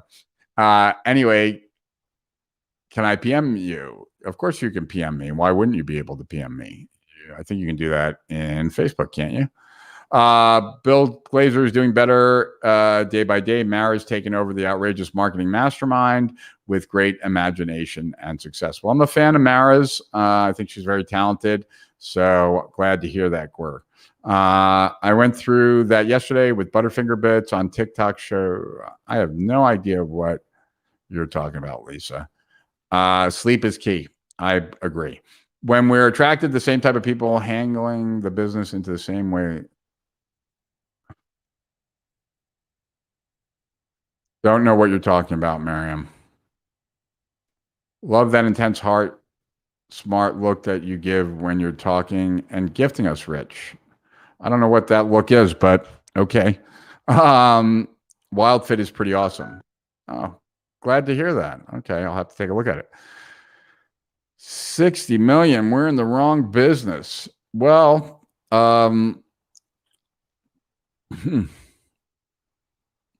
Spotify is making deals left and right. Hi, mate. If I wanted to start a financial newsletter from scratch for Asian Americans, where might be the best place to start consuming information? Any books or specific resources to get started with?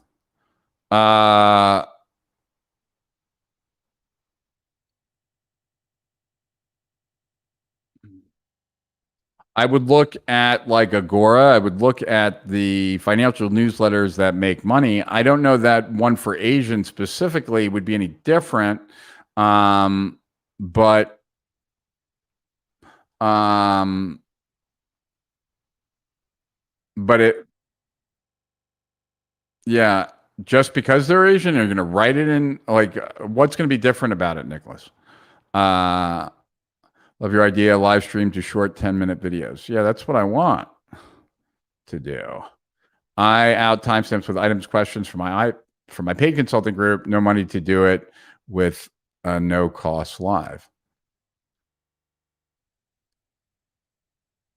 Oh, got it. I asked a question as I came in late. I know you do your best and simply life stuff happens. So it seems like refocusing and realignment is due once again. At least you're moving forward. Yeah. Or have any useful resources on copyright marketing to get started with business financial newsletter. Just study Agora. I mean, that's what you got to do, Nicholas. I mean, built a $2 billion company in that market. No one's done bigger. Michelle is in the house. Hey, Sandy, I'm on the strategic profits team. You should have just been sent another confirmation. We've got you registered. Thanks, Michelle. Thank you, Rich. I'm really enjoying this. Great, Daryl.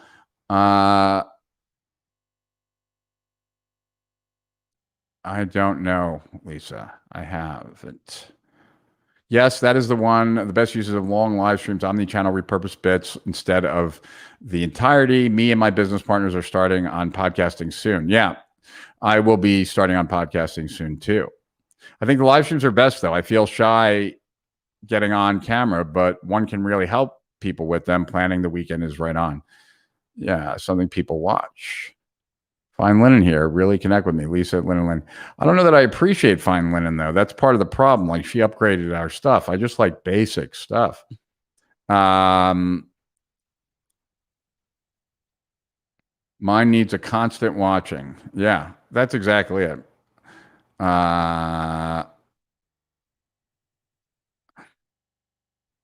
I use this tool by Bass Rutten to increase my lung capacity. I forget what it's called. I can always bring it up. I find what helps me get back on track is to complete my day and prep for tomorrow before I go to bed. I have a completion worksheet for this.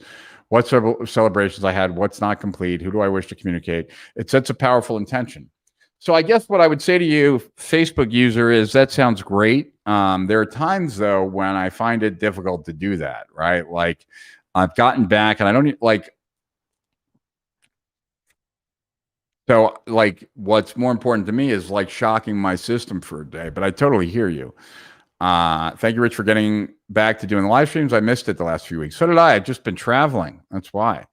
And nowadays, especially, traveling sucks because every time I'm on a plane, I got to wear a mask for like 5 hours. And I don't ever wear a mask. I mean, I don't really go very many places. And yeah, and eating crap and not exercising. Like, this is what I would be like if I didn't take care of myself. How it feels.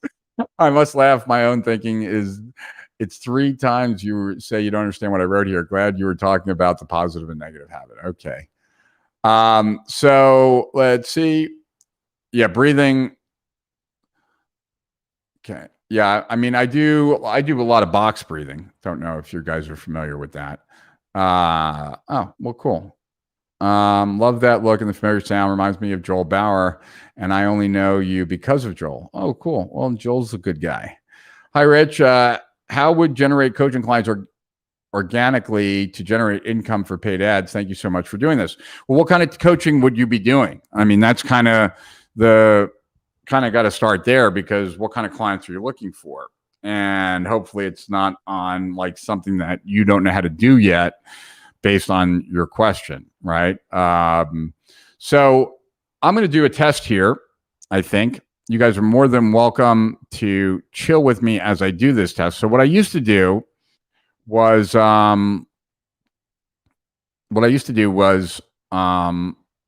would create a 10-minute YouTube video and to release it, right? Like, and so I want to, I don't know, Jesus Christ. I'm having a hard time talking. All right. So what I want to do is I want to create a YouTube video right now, a 10-minute one. I wasn't really planning on it. I was kind of going back and forth in my head. but I figure let me try. So before I go into that, I'm going to do a 10-minute video. I'm going to start it and end it.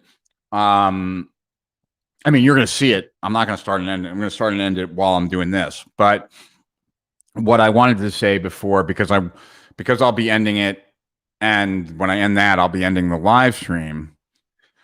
I wanted to just say thanks for being here. Thanks for commenting.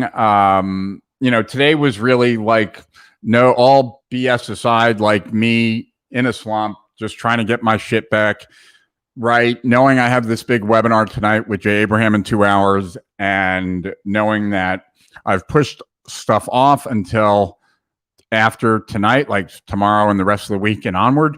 Knowing that today was kind of important, and hoping that and doing everything I can to kind of facilitate that hope to being effective. So I really appreciate each and every one of you for being here, for commenting, and for just showing up and being willing to, share, comment, emote, etc. And so we'll be here on Thursday at 6 to 8 Eastern time.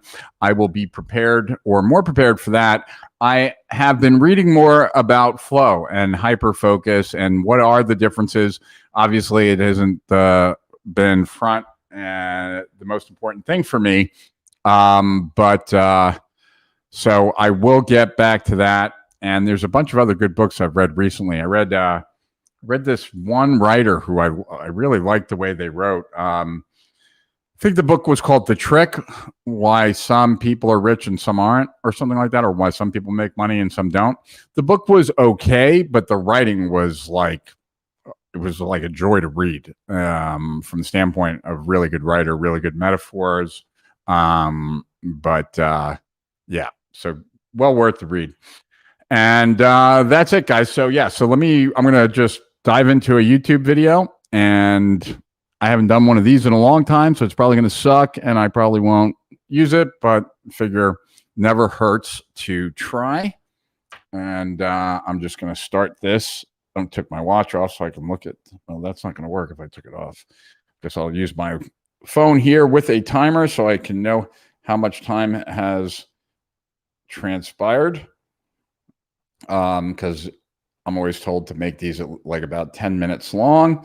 Lately, they told me to make them longer. I don't know that I can do it longer, but we will see. This is totally unpracticed, just basically going to see if I can make a video for YouTube on how to get out of a slump. All right.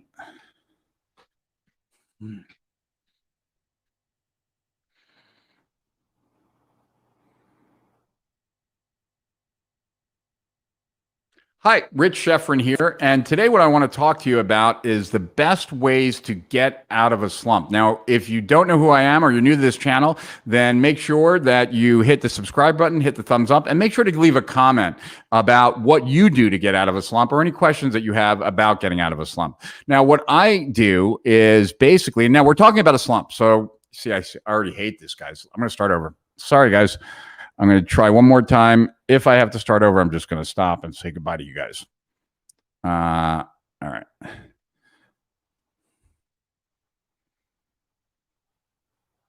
Hi, Rich Sheffrin here, and what I want to talk to you about today is how to get out of a slump. You know, when we're talking about like you had momentum, and then all of a sudden something happened. Maybe you went on a trip, maybe you had a week off, maybe, something emotional happened, but whatever the thing that occurred, you're now having a hard time getting back into that state of momentum where everything is easier for you.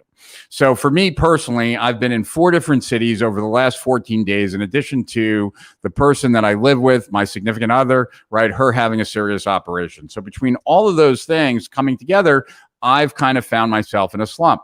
So now I've been back here in Delray Beach the last 3 days, and what have I done? Well, the first thing I tried to do was shock my system by overworking out in a day. So a lot of times what I find is that if I normally do about an hour on the elliptical every day, but sometimes I'll do 2 hours, 3 hours, even 4 hours, and just like trying to shock my system, right? I find that when I do that, that evening, it's a lot easier to fall asleep. I sleep deeper. I sleep better. I wake up the next morning. I feel better. Well, I tried that on the day I got back, still didn't make the difference that I needed. So on to phase 2, which is reestablish my morning routine. I wake up at 6. I generally work out by 6:30. I shoot my eyes with green light, which helps me wake up at 6, right? Immediately thereafter, take my supplements, meditate, write in my journal, etc. So it's about reestablishing my morning routine. If you don't have a morning routine, I strongly recommend that you get one, but I imagine that most of us do. And so a lot of times when you're in a slump, you're off track, kind of in a grind, a lot of times we let those things go. I find that reapplying myself to those often can help me really well. The next is just getting back to certain supplements I take. I generally, when I travel, I take my supplements with me, but I won't take all of them. And so there are certain ones like bromantane, which I get from science.bio.com, which is a very unique chemical. It's a anti-anxiety and a stimulant in the same cocktail, so to speak, same molecule. And that is something that I took this morning. Yesterday, I did an NAD trip. And hopefully that makes a difference too. But some other things that I do is I set a clear goal for the day. Not overly ambitious, but something that I feel I can get done, that when I get done, my day is over. So it gets me back into this kind of pursuit mode of racing to get outcomes, because I find that that's how I perform best. If you perform better in a different way, then how can you organize your day for that? For me, it's about racing towards completion. So about having clear goals and being aggressive and how quick I can try to achieve it is about getting back into that groove for me. In addition to that, it's about, if I allowed, which I did on this trip, allow unhealthy distractions to kind of displace healthier distractions. Like I've been overeating the last 2 weeks. I haven't really been reading as much as I'd like. I've been watching way too much YouTube recently, all in these past 2 weeks when I've been doing all this traveling. So it's about now getting back to my healthy distractions, writing in my journal more, right? Reading my Evernote notes and highlighting or bolding or connecting or writing in my Evernote, right? And starting to wind down the amount of YouTube I'm watching. And it's just about kind of replacing what might have gotten into my schedule with healthier versions of it, right? Another thing is to think about, is there any particular project that, if I were a short project, easy project, something I'm excited about that could get my kind of engine started, right? Another thing is to deal with whatever emotions that have come up for you based on being in a slump. For me, I felt guilty about not getting certain work done and ashamed that I didn't do the work, right? So this guilt and shame, and it's about understanding that, look, I'm not always going to be at my best. And because I'm not always going to be at my best, I got to give myself some slack. And that just because I perform at a high level most of the time doesn't mean that there are going to be times where I'm not going to be as good as that. And to recognize that, it's okay, right? That what's most important is to recognize that it's okay, that I can now get back on track, and that the worst thing that I can do is start beating myself up for stuff that has transpired, right? Can't change the last 2 weeks. All I can do is do better now. And where I can do better right now is right in front of me, like the next 10 minutes. So how do I live these next 10 minutes where it's more in line with who I was 2 weeks ago, who I like being, and not this person who has been maybe off track a little bit? Another thing that is important to me, and maybe it's important to you, is recognizing that in any given moment, I am going to be most lazy about doing something other than what I'm currently doing. If you ask me if I feel like exercising right now, the answer is going to be no. If you ask me, do I feel like writing right now, the answer is going to be no. But those answers, those no's, are not really true. They're lies. Because I'm answering a different question. When I'm asked the question, do you want to exercise right now? I'm answering the question, do I feel like stopping what I'm doing at this moment and starting to exercise, right? The only way that I can answer, do I feel like exercising right now, is if I am exercising, because then the answer is most likely much more likely to be a yes, because things in motion tend to stay in motion. Things not in motion tend to stay not in motion. So there's an inertia with me of doing things differently, right? So I never feel like writing, but when I'm writing, I do feel like writing. I never feel like working out, but when I'm working out, I feel like working out, right? So I can only decide whether or not I want to do something or not that is related to growing my business or something productive, unless I'm actually doing it. So I set up rules for myself. Like, I will work out for a minimum of 5 minutes. I will write for at least 10 minutes. These are rules that I set up for the day. And then I will start those and I will live up to those. But most of the time, what happens is that I don't have to stop, and I won't stop because I don't want to stop. And that's the beauty of it. Another thing that I shared, because I just did a live stream on this, I'm actually wrapping up the live stream as we're talking right now. Another thing that I think is important is at least for me, is I like to plan my weekends, not all the time. In fact, a lot of times I waste my weekends. But when I'm in a slump, what I really want to do is I want to not allow myself to just sit around all weekend, which is very typical of me when I'm not at playing my A game, when I'm feeling a little less than my best.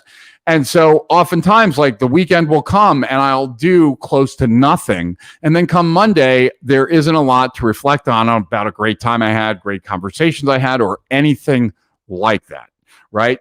So because of that, I want to avoid that at all possibility, right? At all costs.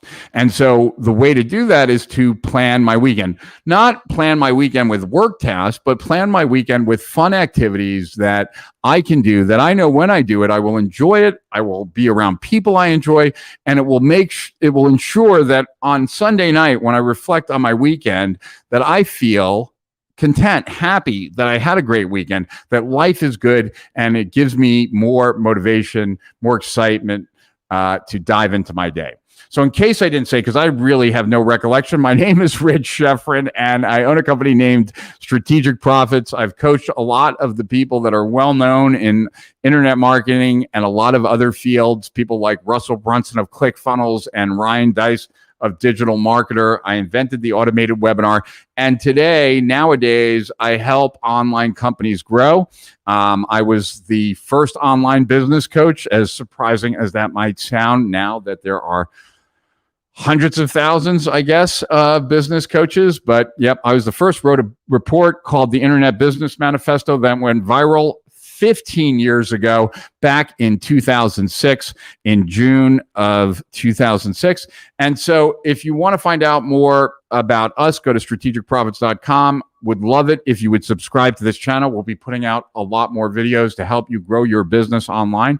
And if you want to find out more or get some of my products for free, then make sure to go to Facebook and join our Strategic Profits group. That's the name of my company. Like I said, Strategic Profits. The group is entirely free. There are a lot of big shots in there who are happy to give you advice and help you, as I am myself. And I do a live stream every Tuesday at 2 to 4 and Thursdays 6 to 8. Both times are Eastern. And I end every video, or try to, with a tagline that is this: to higher profits beyond. Rich Schefren, over and out.